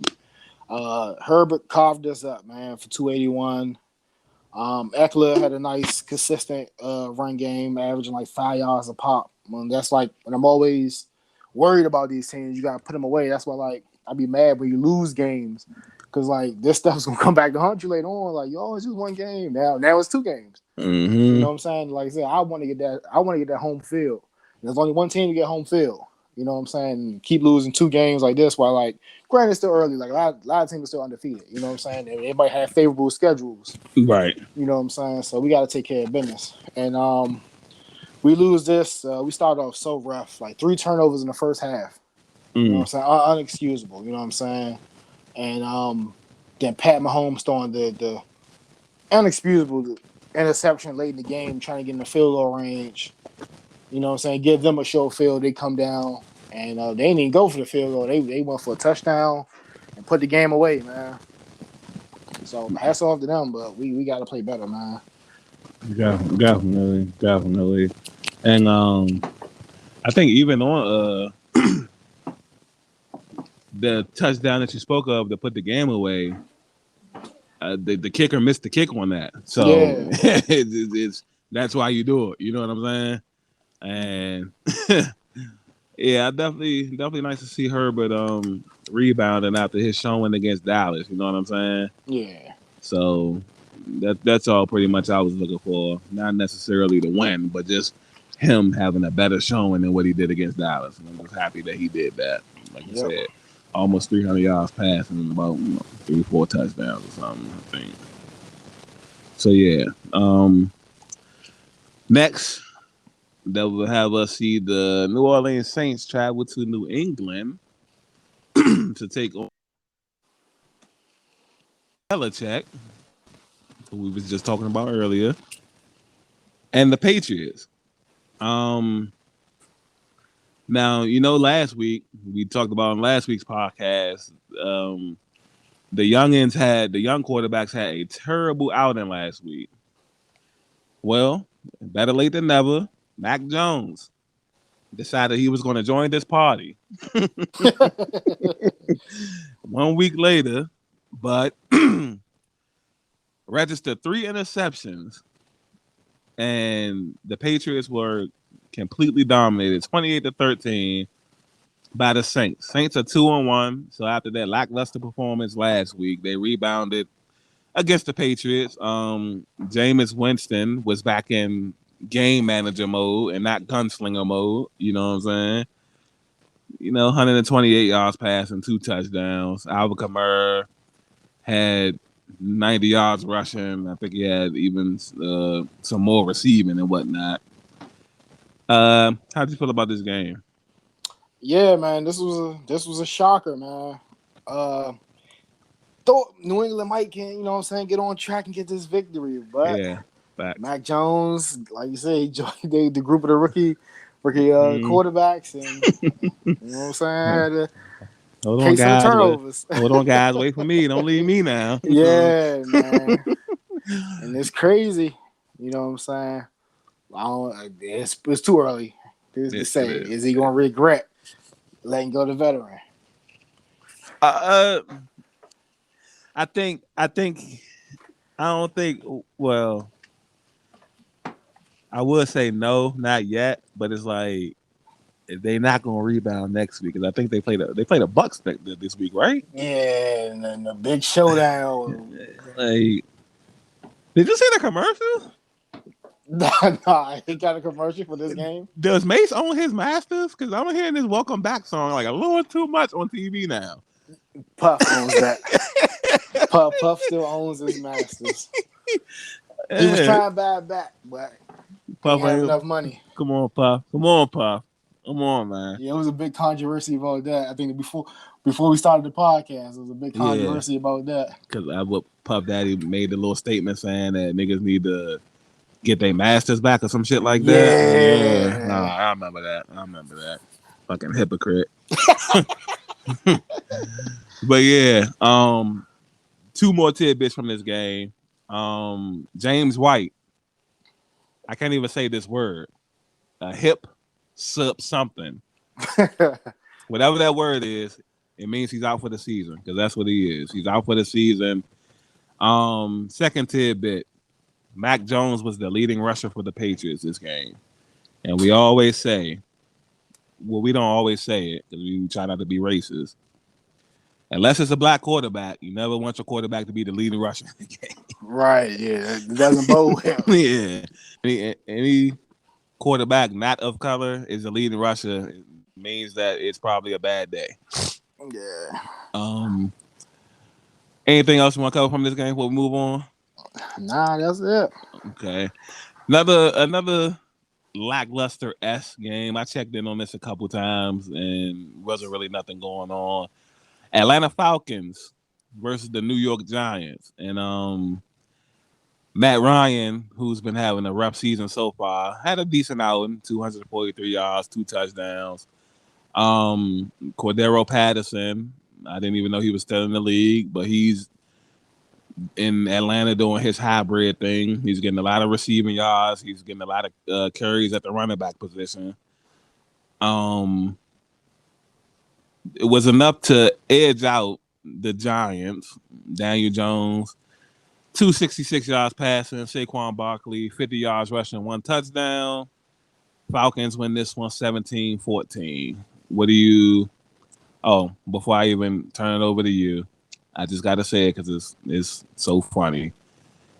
Game-winning field goal by the Falcons kicker named Young Ho Koo. You know what I'm saying? Which is one of my anybody that doesn't know, it's a meme going around. You know, one of my favorite memes of all time.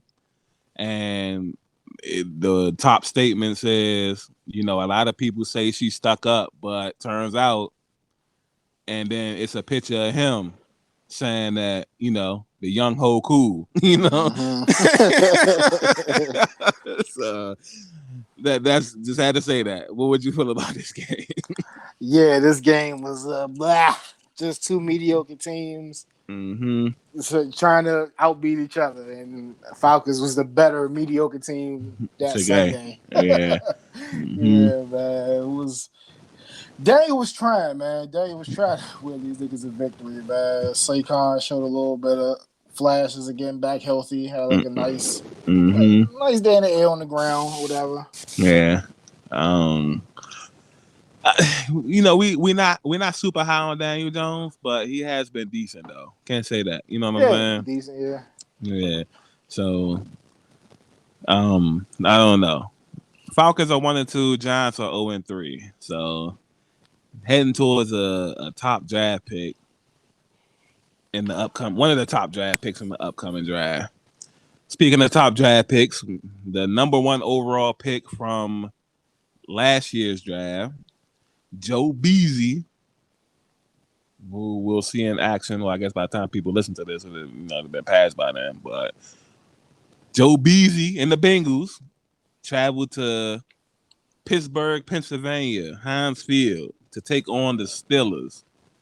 And again, nice to see all these young quarterbacks who struggled the previous week rebound with these nice, efficient, productive outings. You know what I'm saying? Mm-hmm. Talked about Justin Herbert and them. Joe Burrow, man, 14 to 18. Not too many. He's not throwing 50 passes. You know what I'm saying? Do what needs to be done. 172 yards passing, 3 touchdowns, 1 interception. Joe Mixon, 90 yards rushing. Um, Jamal Chase, 65 yards receiving, 2 touchdowns, and he was named AFC Player of the Week. Um, then you go to the other side. Big Ben just stated 38 for 58. You don't want your quarterback throwing 60 times unless it's a shootout. Your quarterback throws 60 times and y'all only got 10 points, something's wrong. Um, 318 yards, 1 touchdown, 2 interceptions. Najee Harris, 40 yards rushing, but he did lead the team in receiving with 102 yards, which is also a red flag that lets you know it's a lot of check downage. You know what I mean? Yeah.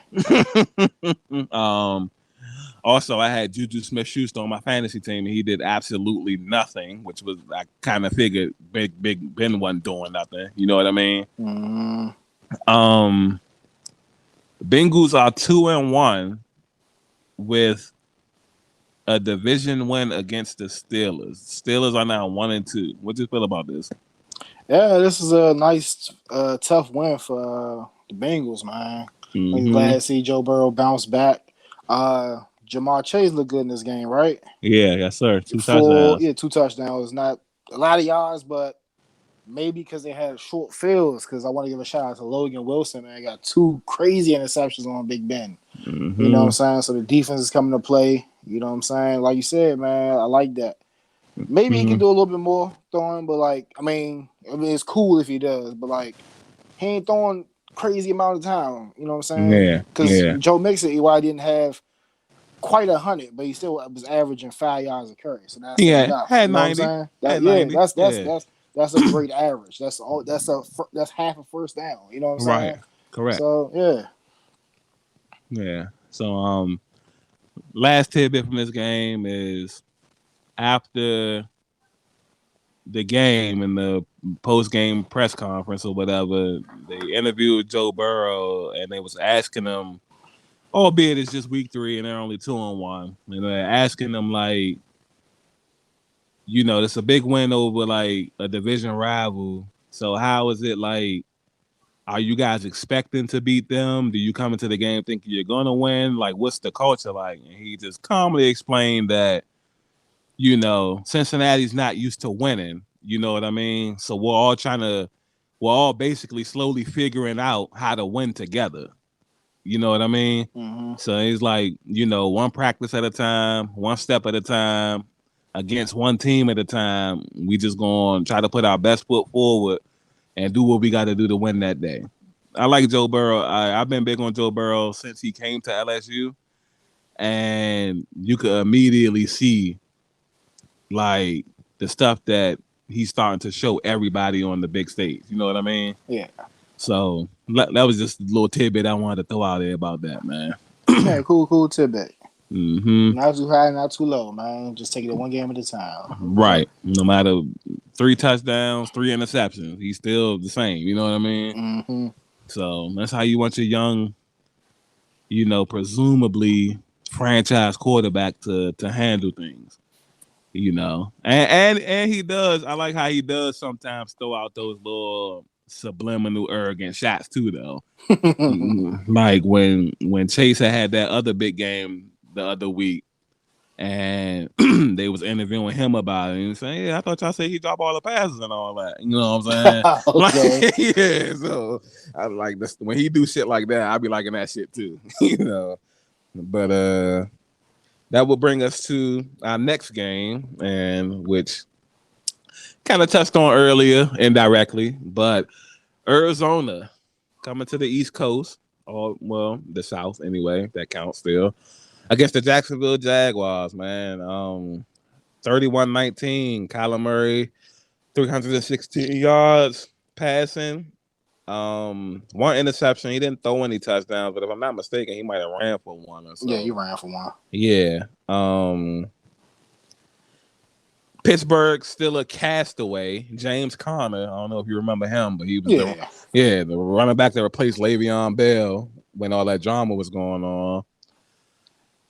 43 yards rushing, but 2 touchdowns. And I got to just throw out Trevor Lawrence. He struggled the previous week with the other young QBs. He struggled again this week. Not really putting it on him. 1 touchdown, 2 interceptions. How you feel about this game? I didn't really see too much from this game, but good win for the Jacksonville Jaguars. Like you mentioned, we had a great, amazing play. The return on the field goal. Facts. And yeah, I'm not gonna put too much on Trevor Lawrence. Like I'm not like everybody else. You know what I'm saying? Like I'm not expecting this nigga to move mountains. Like he came into the Jaguars as a true number one team picking. I mean, a true team with a number one pick picking. It's not that they had an off year. This team just isn't good. They lost like a lot of talent over the years. You know what I'm saying? Losing Jalen and well, they gave up a lot of talent over the years. Yeah. You know what I'm saying? So like when you say lose, that kind of like takes the accountability away from them. They gave these niggas up, so it's their fault.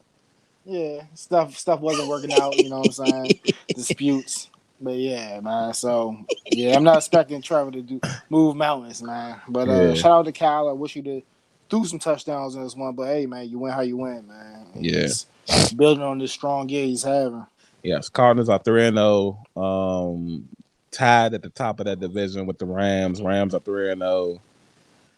And yeah, Jaguars fall to 0-3. And like we said earlier, Trevor Lawrence loses again this weekend coming up, then he'll have lost as many games in the pros as he's lost his entire life. You know what I mean? Mm-hmm. So welcome to the big leagues when you good. You know what I mean? Yes, sir. So this will bring us to quite somewhat of a debacle. It's the New York Jets take on the Denver Broncos. This was a complete shutout. Jets didn't even score. Broncos 26-0. They definitely were getting after Zach Wilson in this game. Von Miller's been named the defensive player of the week, so that lets you know what kind of obvious work that he was putting in. When you got niggas like Myles Garrett and all of them, doing what the fuck they was doing. Mm-hmm. Um, Zach Wilson continues to struggle. Another 2 interceptions.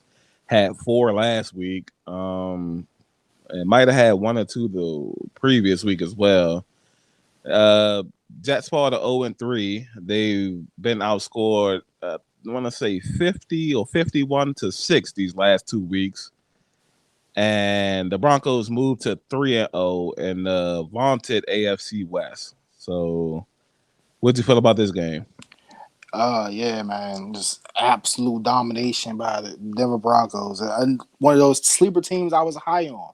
Mm-hmm. Granted, they haven't been playing great teams, but hey, it's something to be said when you do what you're supposed to do versus those teams. And like I was saying, man, if they just get a quarterback, they can be dangerous. You know what I'm saying? So Mm-hmm. great one for them. Sucks.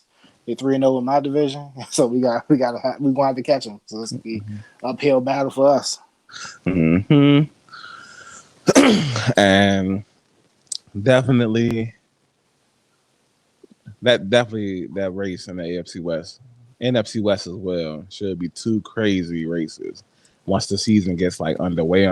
You know what I mean? Yeah, So it's definitely interesting to see how those two turn out.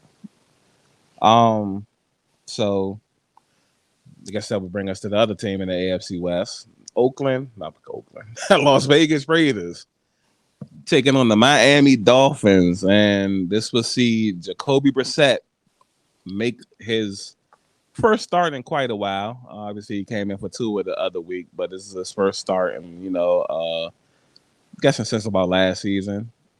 He was the Colts quarterback last year, right? yeah. Right. Okay. And out of the gates, he threw 50 passes. Not really big on that, but 50 passes, only had 215 yards. And we had Derek Carr, who had 386 yards, 2 touchdowns, 1 interception. Las Vegas running back Barber, 111 yards, 1 touchdown, and then Raiders edged out this game with a field goal to go to 3-0. Another surprise 3-0 team, in my opinion. 31-28 over the 1-2 Dolphins. How'd you feel about this game? Man, about even with these two teams not being like two teams I'm excited for, this was a great game, man. It went down to Mm-hmm. the wire, And overtime. overtime, You know what I'm saying? almost a tie. Yeah. So this is like the second overtime game or for the Raiders, right? Yeah, they had one against Baltimore. That was Yeah. man. I had a crazy finish too. Yeah. And Oakland eked out the victory like you said, man. I just want to give a shout out, even though he didn't do too well, but just watching the game, like stuff just doesn't show like in the stat sheet. Brissett, you know what I'm saying? You know what I'm saying? Not being a Right, starter, come in. right, He willed them down to that last drive to tie it up, and they had to go for a 2 point diversion to tie the game up. right, And then I right. think he ran the joint in. You know what I'm saying? You know how like you just look like when Jimmy Butler was in the bubble and he was just like leaning over. Yeah. That's how Brissett was looking, man. He was like, but yeah, I just want to give a shout out to him. I ain't gonna say some crazy like he did, you know what I'm saying? But yeah, I just noticed that. Mm-hmm. Yeah, it's definitely dope, and that's one of my favorite images of all time. Jimmy Butler in the bubble, man.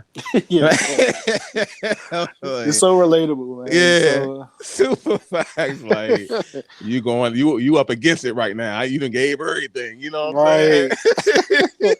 What more do you want from me? saying? Yeah, facts. But speaking of slicing up super crazy, we had America's Game of the Week next, which saw Tom Brady, the GOAT, and the Buccaneers travel to Los Angeles to take on newly acquired Matthew Stafford and the Rams. And this, before we even get to the game, the fans, this was star studded, man. We had Kawhi, we had PG-13, Mike Tyson, a few music stars, actors, like everybody's out in attendance at this crazy new stadium to take on this game, man. And although it didn't quite live up to the actual hype, It still was super entertaining, man. Um, Tom Brady, 44 years old, he's threw the ball 55 times, man, 432 yards, one touchdown. But like we said a few minutes ago, This is crazy.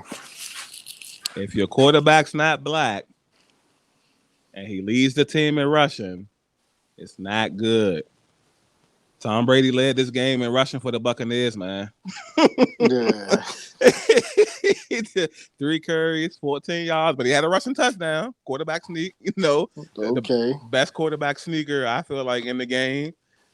Um, gotta turn it over to the Rams though, man. Matthew Stafford is showing what he was doing in Detroit on a much larger scale. And for anybody who thought like, you know, coming from Detroit to a team with expectations was going to like hamper him or he wasn't going to live up to it. He's coming out guns a blazing week after week after week. And the Rams defense, Jalen Ramsey, Aaron Donald, I forget the linebacker name. What the hell is his name? I forget, but the one that almost knocked Gronk out the game and shit. But anyways, even Leonard had Floyd? yeah, Floyd. That's 58, right? Nah, 58 is Hollins. Nah. What's Leonard Floyd number? 54? Yeah. Okay. Yeah, I think it was Floyd. I think I remember saying that. I feel and shit. Even had a Deshaun Jackson sighting when he does his normal, not normal, but at the top of his game, his normal 2-3 catches, but it give you 120 and a touchdown. You know what I'm saying? And how'd you feel about this game, man? What a game. Yeah, what a game. Like you said, the stars was out, man. This is an impressive win Mm-hmm. by the Rams, man. Like you said, these type of games, you got to make a statement, you know what I'm saying, going forward, build that confidence, build that momentum for the Super Mm-hmm. Bowl run. So hats off to them, man. Still not discounting Brady and them, man. I think they gonna use this bullet board material. Oh yeah. Like sometimes you Yeah. gotta have that loss. I know everybody predicted them to go undefeated like they did with us.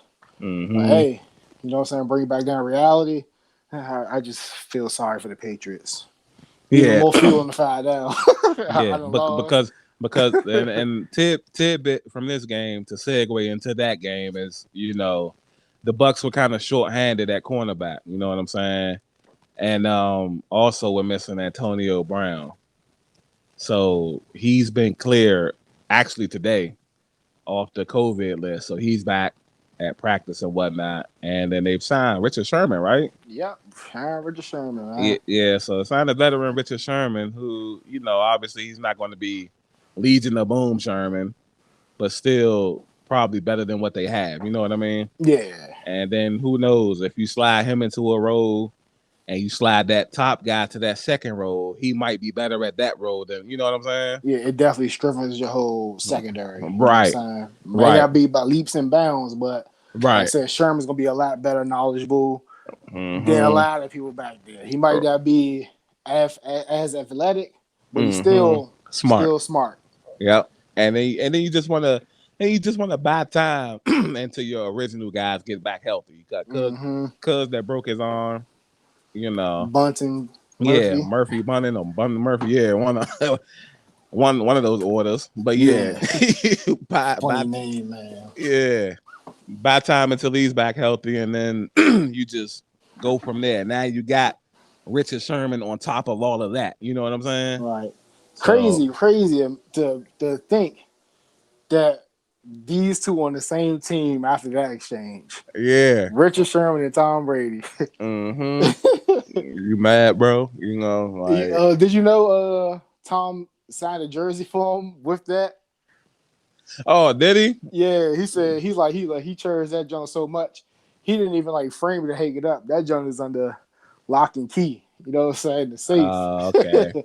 Yeah, that's fire. That's like typical Tom too. Yeah, shout outs to like the superstars. I know like Kobe did it a lot, and I think LeBron probably did it some too. Like even though you had those toxic debates and feuds and stuff like that, you bury the hatchet and you bring somebody in who can help your team out. Oh yeah, hell yeah.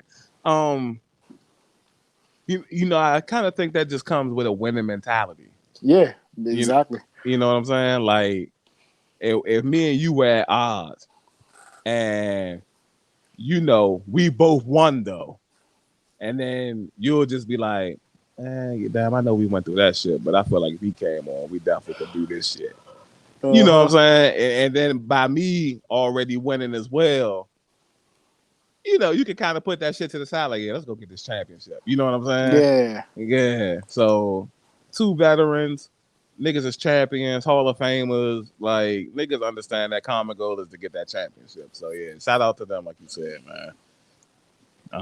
And then also, like you said, feel sorry for the Patriots, man. Oh my God, they gonna get it.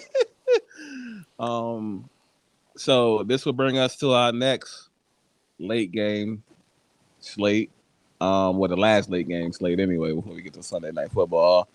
This will see the Seattle Seahawks travel to Minnesota to take on the Vikings. And I was so disappointed in this game. And you know,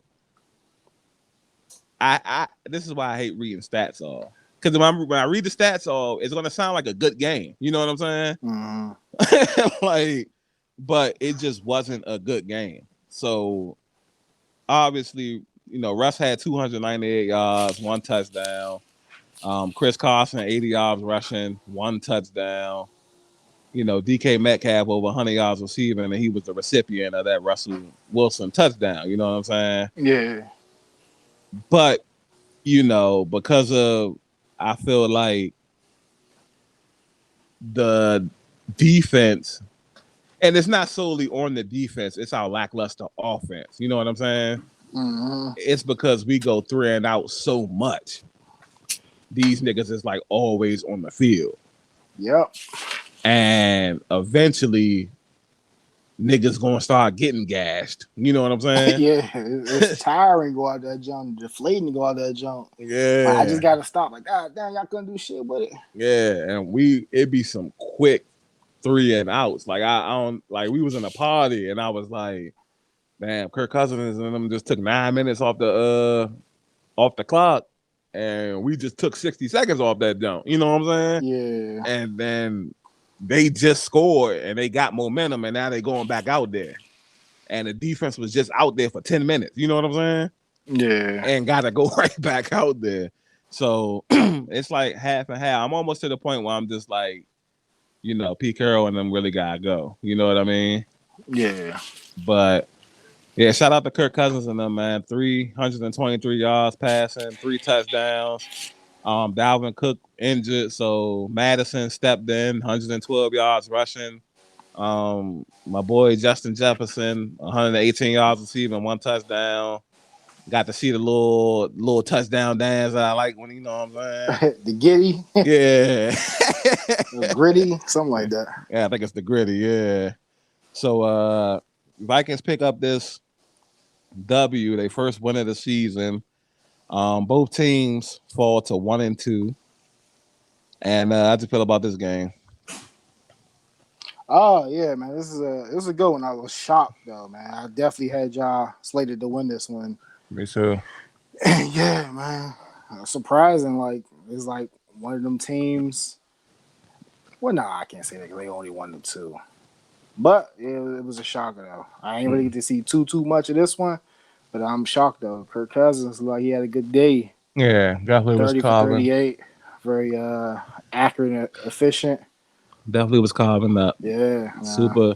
Super opportunities with our lack of offense. A tidbit from this game is like it's I like Russell Wilson. He be trying to be too much of a game manager still. You know what I'm saying? Yeah. Like we first started the game off, DK Metcalf was going like ham. Like out of the 107 receiving yards, he probably had like 70 or 80 in the first half. You know what I'm saying? Yeah. Like, why not keep giving it to him? You know what I'm saying? Mm-hmm. It be the little stuff. Like from the outside looking in, it just be looking like niggas be hating to see a nigga get like whoever dead is, y'all hate to see that nigga shine. You know what I'm saying? Yeah, we just deal with that in the park, huh? Yeah, exactly, exactly. Like if you done got it going early, all right, fuck it, it's his game. You know what I'm saying? Yeah, Like if Cuz got to get 200 receiving yards, he just got to get it. You know what I'm saying? Until yeah, niggas adjust. But nah, he'll go away from that and start trying to like force the ball to other people, and it'd be like stupid decisions. You know what I'm saying? yeah, And then you'll get like the 35, 40 passing attempts, and you got under 300 yards because now you checking that shit down a lot. You know what I mean? yeah, So yeah, it's like this little stuff I notice about that and shit. But we'll see. Got a division game coming up, so must win in my eyes. Because niggas go 1-3, that's a wrap. You know what I yeah, mean? yeah. Like you Yeah, say, must win to stop that and it's the division game. You know what I'm saying? yeah, right, right. So that will bring us to Sunday night football, and this was a very exciting game. Um, Green Bay Packers coming out to San Francisco. California was getting a lot of love on football Sunday, man. Um, take on the San Francisco 49ers. And this was an exciting game. You know what I mean? It started off, looking real Packerish. And then 49ers fought back. And then the fourth quarter was very exciting to say the least, with both teams scoring a couple of times. And of course, there's the don't leave Aaron Rodgers any time on the clock situation that always seems to happen. And it did again. 49ers took the lead with a late touchdown, but they left 37 seconds left on the clock. And not only did they leave time on the clock, they left their defense on the sideline because they immediately not only let the Packers drive up the field, but they let the Packers drive up the field using Devontae Adams, who out of all people should be covered. Um, Leading to a 51-yard field goal by Mason, as Skip would say, crossbar Cosby to steal this win from the grasp of the 49ers. How do you feel about this game? Man, this was a great one, man. And this just goes to show, man. It's like you gotta manage the time better. I think, Mm-hmm. even though it was only 37 seconds left, I think they could have milked more time off that clock Oh, of at the course. end. Of course. And you just can't give quarterbacks like Aaron Rodgers, Tom Brady, you can't give them that time, man. And this is amazing. This is an amazing comeback win. I know the Aaron Rodgers haters thought they had us. Oh yeah, we got him, coach. But Mm-hmm. he did what Aaron Rodgers does, and this is why he's, what I'm saying, one of the best, man. One of the best, man. Amazing, amazing drives. Like you said, how do you leave Devonta Adams open? How you let him get open?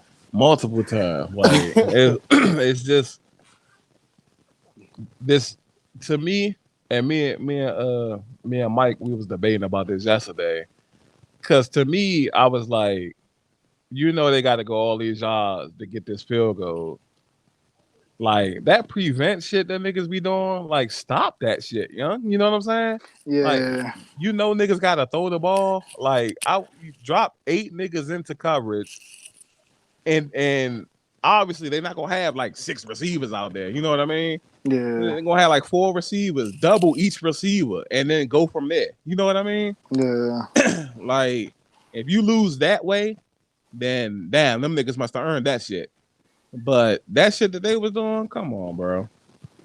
yeah. Like niggas be playing like nice defense all game long, blitzing, getting pressure and all that. And like you said, niggas would just drop back and play the softest coverage and let you get down the field to kick the field goal. Like, I never understood it. Yeah. But yeah, 49ers took that L. Packers got a W. They're both, moved to 2-1 now.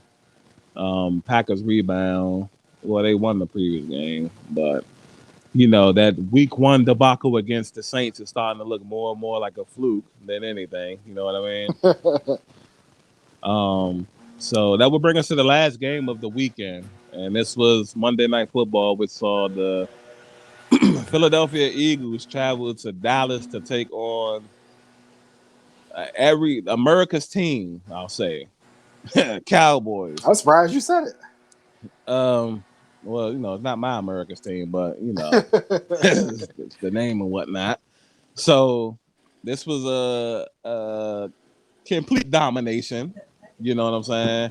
This is Dak's first home game since his injury of last year. So basically, homecoming from him. Nice outing by Dak, by the way. 238 yards passing, 3 touchdowns. Zeke 95 yards rushing, 2 touchdowns. Um, this was the rare occasion where well, no. Jalen Hurts struggled. He had 326 yards passing, 2 touchdowns, but also had 2 interceptions.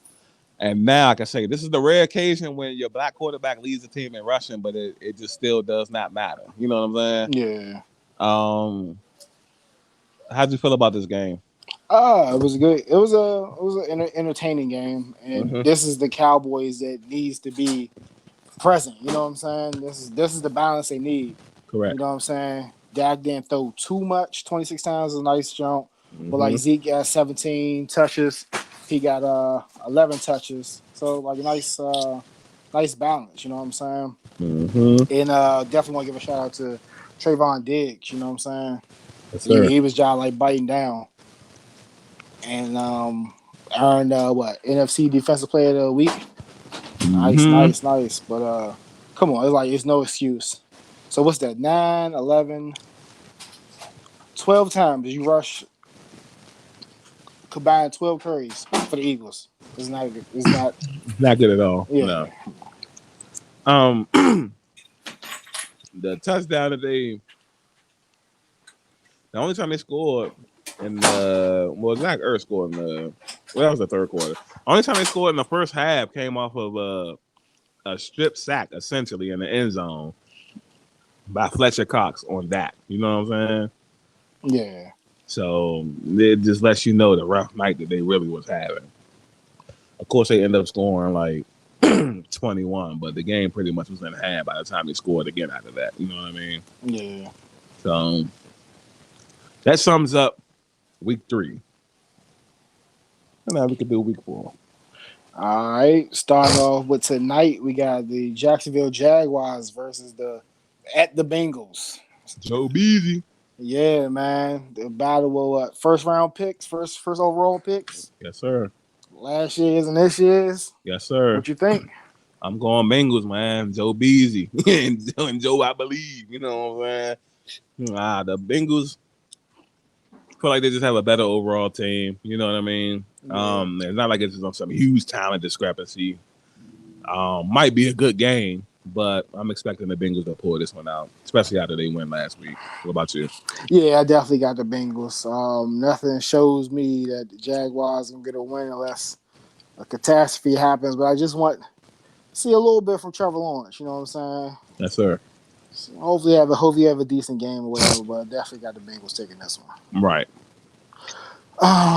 Next game, Titans go to New York to take on the Jets. Wow. Man, for sorry for the Jets, man. Titans. Like Derrick Henry, he has the motor running right now. You know what I mean? Jets haven't even been able to score these last couple of weeks, so I expect that to continue. Um, it might get ugly. Might be another ugly one. So yeah, I'm going Titans, man. Yeah, 100% agree. This definitely might get ugly. Definitely going to Titans, man. Whew. Hopefully, Zach Wilson can walk away from this one, man. That defense line probably gonna be humming. Mm-hmm. We just flying through these ones. That's cool. Lions at Chicago, NFC North matchup. Uh, did they say who was starting for Chicago? I know we had all that Uh, foolery during the weekend shit. I ain't hit nothing. Like I was talking that game, and he was saying all quarterbacks are up to win the starting position. Yeah, that's what I was saying yesterday. Remember? Oh, Yeah, oh, it was you. Yeah, yeah, okay, yeah. yeah. I haven't heard. Yeah, so I'm gonna go Bears though. The Lions, they've been looking like it was a competitive game against the Ravens, but other than that, they've been pretty super dysfunctional. At least more than Chicago looked. It is a division joint though, but I'm gonna still go with Chicago. I'm gonna fuck with Fields one more time, man. Yeah, I'm gonna mix it up just for the sake of it. I'm gonna go Detroit, man. I think they get their first win of the season, man. I think they're gonna do something dumb, and especially if Justin Fields doesn't start, I definitely get the Lions can steal this one, man. Right. Next matchup, Colts at the Dolphins. Uh, I'm gonna go. I'm gonna go Dolphins, man. Jacoby Brissett, another week as a starter. Should have more command over the offense. Definitely already got a decent team, and I trust them more than I trust Carson Wentz, man. What about Uh, you? Same, man. I'm definitely going Dolphins. Always kind of been high on them. Mm-hmm. And Colts haven't shown me too much of nothing. So yeah, definitely going Dolphins on this one, man. Next matchup. This should be a decent one. Mm-hmm. Um, Cleveland Browns at the Minnesota Vikings. Ooh. I'm gonna go Cleveland. I like their defense better, and I like their offense better. I'm gonna go Cleveland. Yeah, I'm going Cleveland too, man. If that defense get the humming like it did last week, Yeah. Kirk Cousins is going to be in for a long day, man. A Mm-hmm. long day, and that'll be a nice, interesting matchup. Adam Thielen and Jefferson versus Greedy and Denzel Ward. Yes, sir. Hmm. Nice. Oh, is Cook still hurt? Is he gonna be back? I don't think so. I don't think he's gonna be back. Okay, yeah, definitely. I'm definitely going Cleveland, man. Next matchup: the Washington football team travels to Atlanta to take on the Dirty Birds. Oh yeah, Washington. This should be able to help them get back on track. Yeah, right. Definitely. You know, Yep. what I'm saying, get some confidence to that defense. They should Fact. be able to get after Matt Ryan, stationary target back there. They should. Yeah. Now they lose this game, man. Yeah, then there's some cause for concern. Like, Yeah. hey. Yeah. Exactly. Exactly. But yeah, we can go Washington, man. This one might get ugly. The Texans travel to Buffalo to take on the Bills. Uh, yeah, definitely Buffalo. You ain't going with David Mills? Nah. After what Buffalo just did to Heineke, you know what I'm saying? It might be. I expect more of the same of that. You know what I'm saying? Another strong day by Josh Allen and the defense to get out the David Mills. What about you? Yeah, I'm definitely going Buffalo, man. This is gonna be a slaughter. Next matchup. It seems like we just had this matchup. This matchup looks too familiar. Okay. The Giants at the Saints. Oh wow, maybe that was preseason or something. I Yeah, I'm don't gonna say something they played this year. Oh. know. Saints. The Giants seem like they've just been close but no cigar so far, and on a better ability to close out games and get these W's. So I'm gonna just go with them. I trust them. Yeah, Saints are the better team right now. Definitely going Saints. Next one. The Chiefs travel to Philly. You know what I'm saying? For a little cheesesteak. Stop at Max's, and then we take on the Philadelphia Eagles. Mm-hmm. This should somewhat get ugly, I think. Go with the Chiefs, man. Uh, Patty Mahomes, Vontae offense just got super more dangerous with the signing of my boy Josh Gordon. You know what I'm saying? Definitely look forward to them rebounding. Oh, is Andy good? Yeah. I heard reports that he's doing all right. All right, yeah, definitely look forward to the rebounding, and I'm going with the Chiefs. Yeah, I'm gonna pick my Chiefs. Hopefully, we can pull this game off. For some reason, some telling me that it might not be as easy as it should be. It's just I don't know. This season is this for us is weird, man. Losing in September alone, losing 2 times back to back. Like, when the last times that happened, man? Facts. Next matchup, Panthers travel to the Cowboys. Mm. Um, I'm gonna switch it up, man. I'm gonna go Panthers, man. Yeah, well, it ain't work out in New York, but I'm gonna ride with Sam Donald, man. You know what I'm saying? And get behind the defensive line. Trusting the defense, just hang in there, and then yeah, I'm going with. Hold on, Christian McCaffrey still out, right? Yeah. Yeah, never mind. I'm going with the Cowboys, man. I was Yeah, like, that, my man, Super Bowl. yeah, my bad, man. I'm going with the Cowboys, man. Never mind. Yeah, I think the Cowboys will be able to eke out this victory. I think this is going to be tougher than it should be for some reason. I think so too. I think that pass rush is going to give Dak a little bit of problems. Shaq Thompson will give him Hmm. some problems.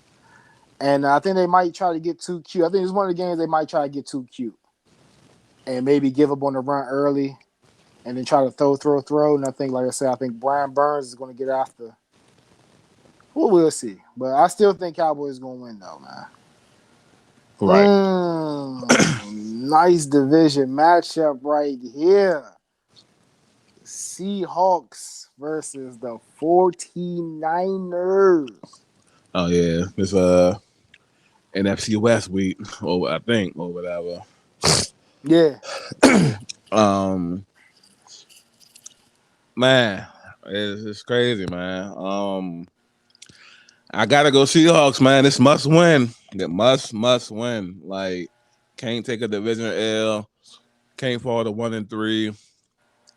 Um, 49ers, they look all right, but it is at the end of the day, it is just Jimmy G. You know what I'm saying? We need this thing, man. We need it. You know what I mean? So I'm going with the Seahawks, man. Must win. Yeah, I'm going to Seahawks. There's just something about me. I just don't like the 49ers. It might be spilling over from my days as a Cowboy fan. I just really don't like these guys. And we played them in the Super Bowl too. I don't really like Right, these guys. But right. I'm pulling for y'all to get this victory, get back on track, man. Like you said, must win for y'all. I think Appreciate you, y'all man. pull it off. Hope so. Got to. Got to, man. Hmm. All right, next matchup. Like you said, NFC West week. Cardinals travel to LA to take on the Rams. Ooh, that should be good. Yeah, I might have to try to turn on the stream to watch this, John. Yeah, that's gonna be good. I'm gonna go with the Rams, man. I like the Cardinals, but the Rams is they're looking real great to show on turfish, man. You know what I'm saying? Like, and then they got the defense to kind of help them out too. You know what I mean? Okay, I'm gonna go with the Rams, man. What about you? I'm gonna break it up, man. I'm Okay. going the Arizona Cardinals, man. I Okay. like to see this young defense. Granted, I'm not putting too much on them, Right. but Right. let's Right. see what Simmons and Zayvon Collins and what's the pass rusher name? Who had went crazy and Taylor Lewan had Chandler Jones. Yeah. See what they Time can do, on. Yeah. man, against this high powered offense, man. And hopefully, like you said, we talked about it a couple podcasts ago. Let's see Jalen I'm pretty sure he will have to lock up against D Hop. It's Yeah. always a good matchup to see. Always. Yep. Definitely look forward to saying that too. D Hop, do your thing, man. You've been like neglecting me on these fantasy points, man. I meant to bring that up when you was covering their game this week, the Hmm. last week or whatever, because you said something about Juju. I was like, I ain't gonna say nothing about D Hop. Yeah, it slipped my mind, but this time it didn't. Is it? Hey, so a nigga, hey, Juju out the lineup, D Hop. You know what I'm saying? I don't want that to be you. You know. So yeah, look out for your boy, man. All right, next matchup we got the Pittsburgh Steelers traveling to Lambeau to take on the Green Bay Packers. Mm, before last week, this game was so much more appealing. I'm gonna go with the Packers, man. Um, That's a late game. Yep, four Yeah. twenty-five. All right. Yeah, I'm gonna go with the Packers, man. I might have to. Nah, but I think the Seahawks and them play late too. I might depend on. I might. I wanted Yeah, to have you both got of the them. multiple screens, man. I wanted to have both of them NFC West Jones up, but I might peek in on this junk. You know what I'm Yeah, saying? man. You got three screens, man. Go ahead and put it up, man. Relax, man. I don't, man. But anyways, yeah, I'm going with the Packers, man. I just feel like at the moment they're way better put together and clicking on better cylinders than Pittsburgh. I don't know what the fuck's wrong with Pittsburgh, but they're going through it right now. I'm going with the Packers. Yeah, man. I'm going with the Packers too, man. It's partly because of I'm not rocking with Big Ben, man. He need to give it up. I meant to mention that when we were covering them their Mm-hmm. game. I don't know if it was from this week or a previous week. I seen a play where he was try to like do like the read option, and he faked it to the running back and then threw like a little jump to the tight end, but he failed. He just looked so old. I'm like, man, Big Ben, if you don't hang it up, brother. Uh-huh. But yeah, I'm definitely going to Packers, man. I think they got too much power. I think they're rolling, and Big Ben, he ain't gonna be able to compete with Aaron Rodgers and that offense, man. So I'm going Packers, man. Mm-hmm. And next matchup is I'm definitely try to keep an eye on this. So this is gonna be on TV, so I might have this on the flicker, the back and forth. The flicker. Yeah, the flicker. uh, it's a matchup I want to see: Ravens versus the Broncos. This should be like a nice little test for this Broncos team to see how legit they are. Mm-hmm. Very good point, because the tidbit from the Broncos, even though they are 3-0, the teams that they beat are combined 0-9. So this will be a test, and what better test than Lamar Jackson and run DMC, whatever you want to call them. That's what they like to do, run the fucking ball. You know what I'm saying? Yeah, So, where they playing at? Denver, Baltimore. they playing in Denver.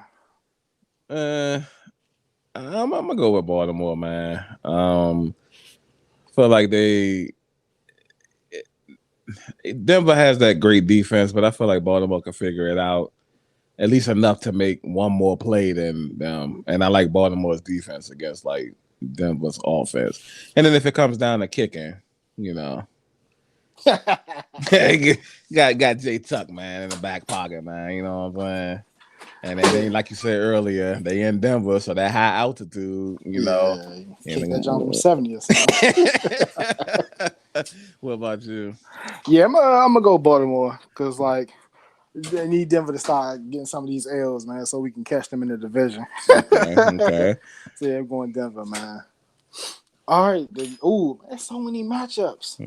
Oh well, we ain't gotta worry about this because this is Sunday night football. Okay, okay. The Bucks travel to New England. The return of Return of Tom the Mac. Brady. Return of the Mac. Whoa, Yeah, I guess this might get ugly, man. Um, you good? I'm going obviously Tampa Bay. I think everybody's probably going Tampa Bay outside of the Boston, New England area. Um, Even they might be going Tampa Bay. You never know. Yeah, But I might say you never know. yeah, so just all around better team, man. New England's they've been having a rough stretch. I look for that to continue. Although Tampa Bay's defense is hurting, I don't feel like it needs to be at full power against Mac Jones and them. You know what I mean? Right. And then Tom Brady and them probably going to be looking to make a statement after taking the L last week.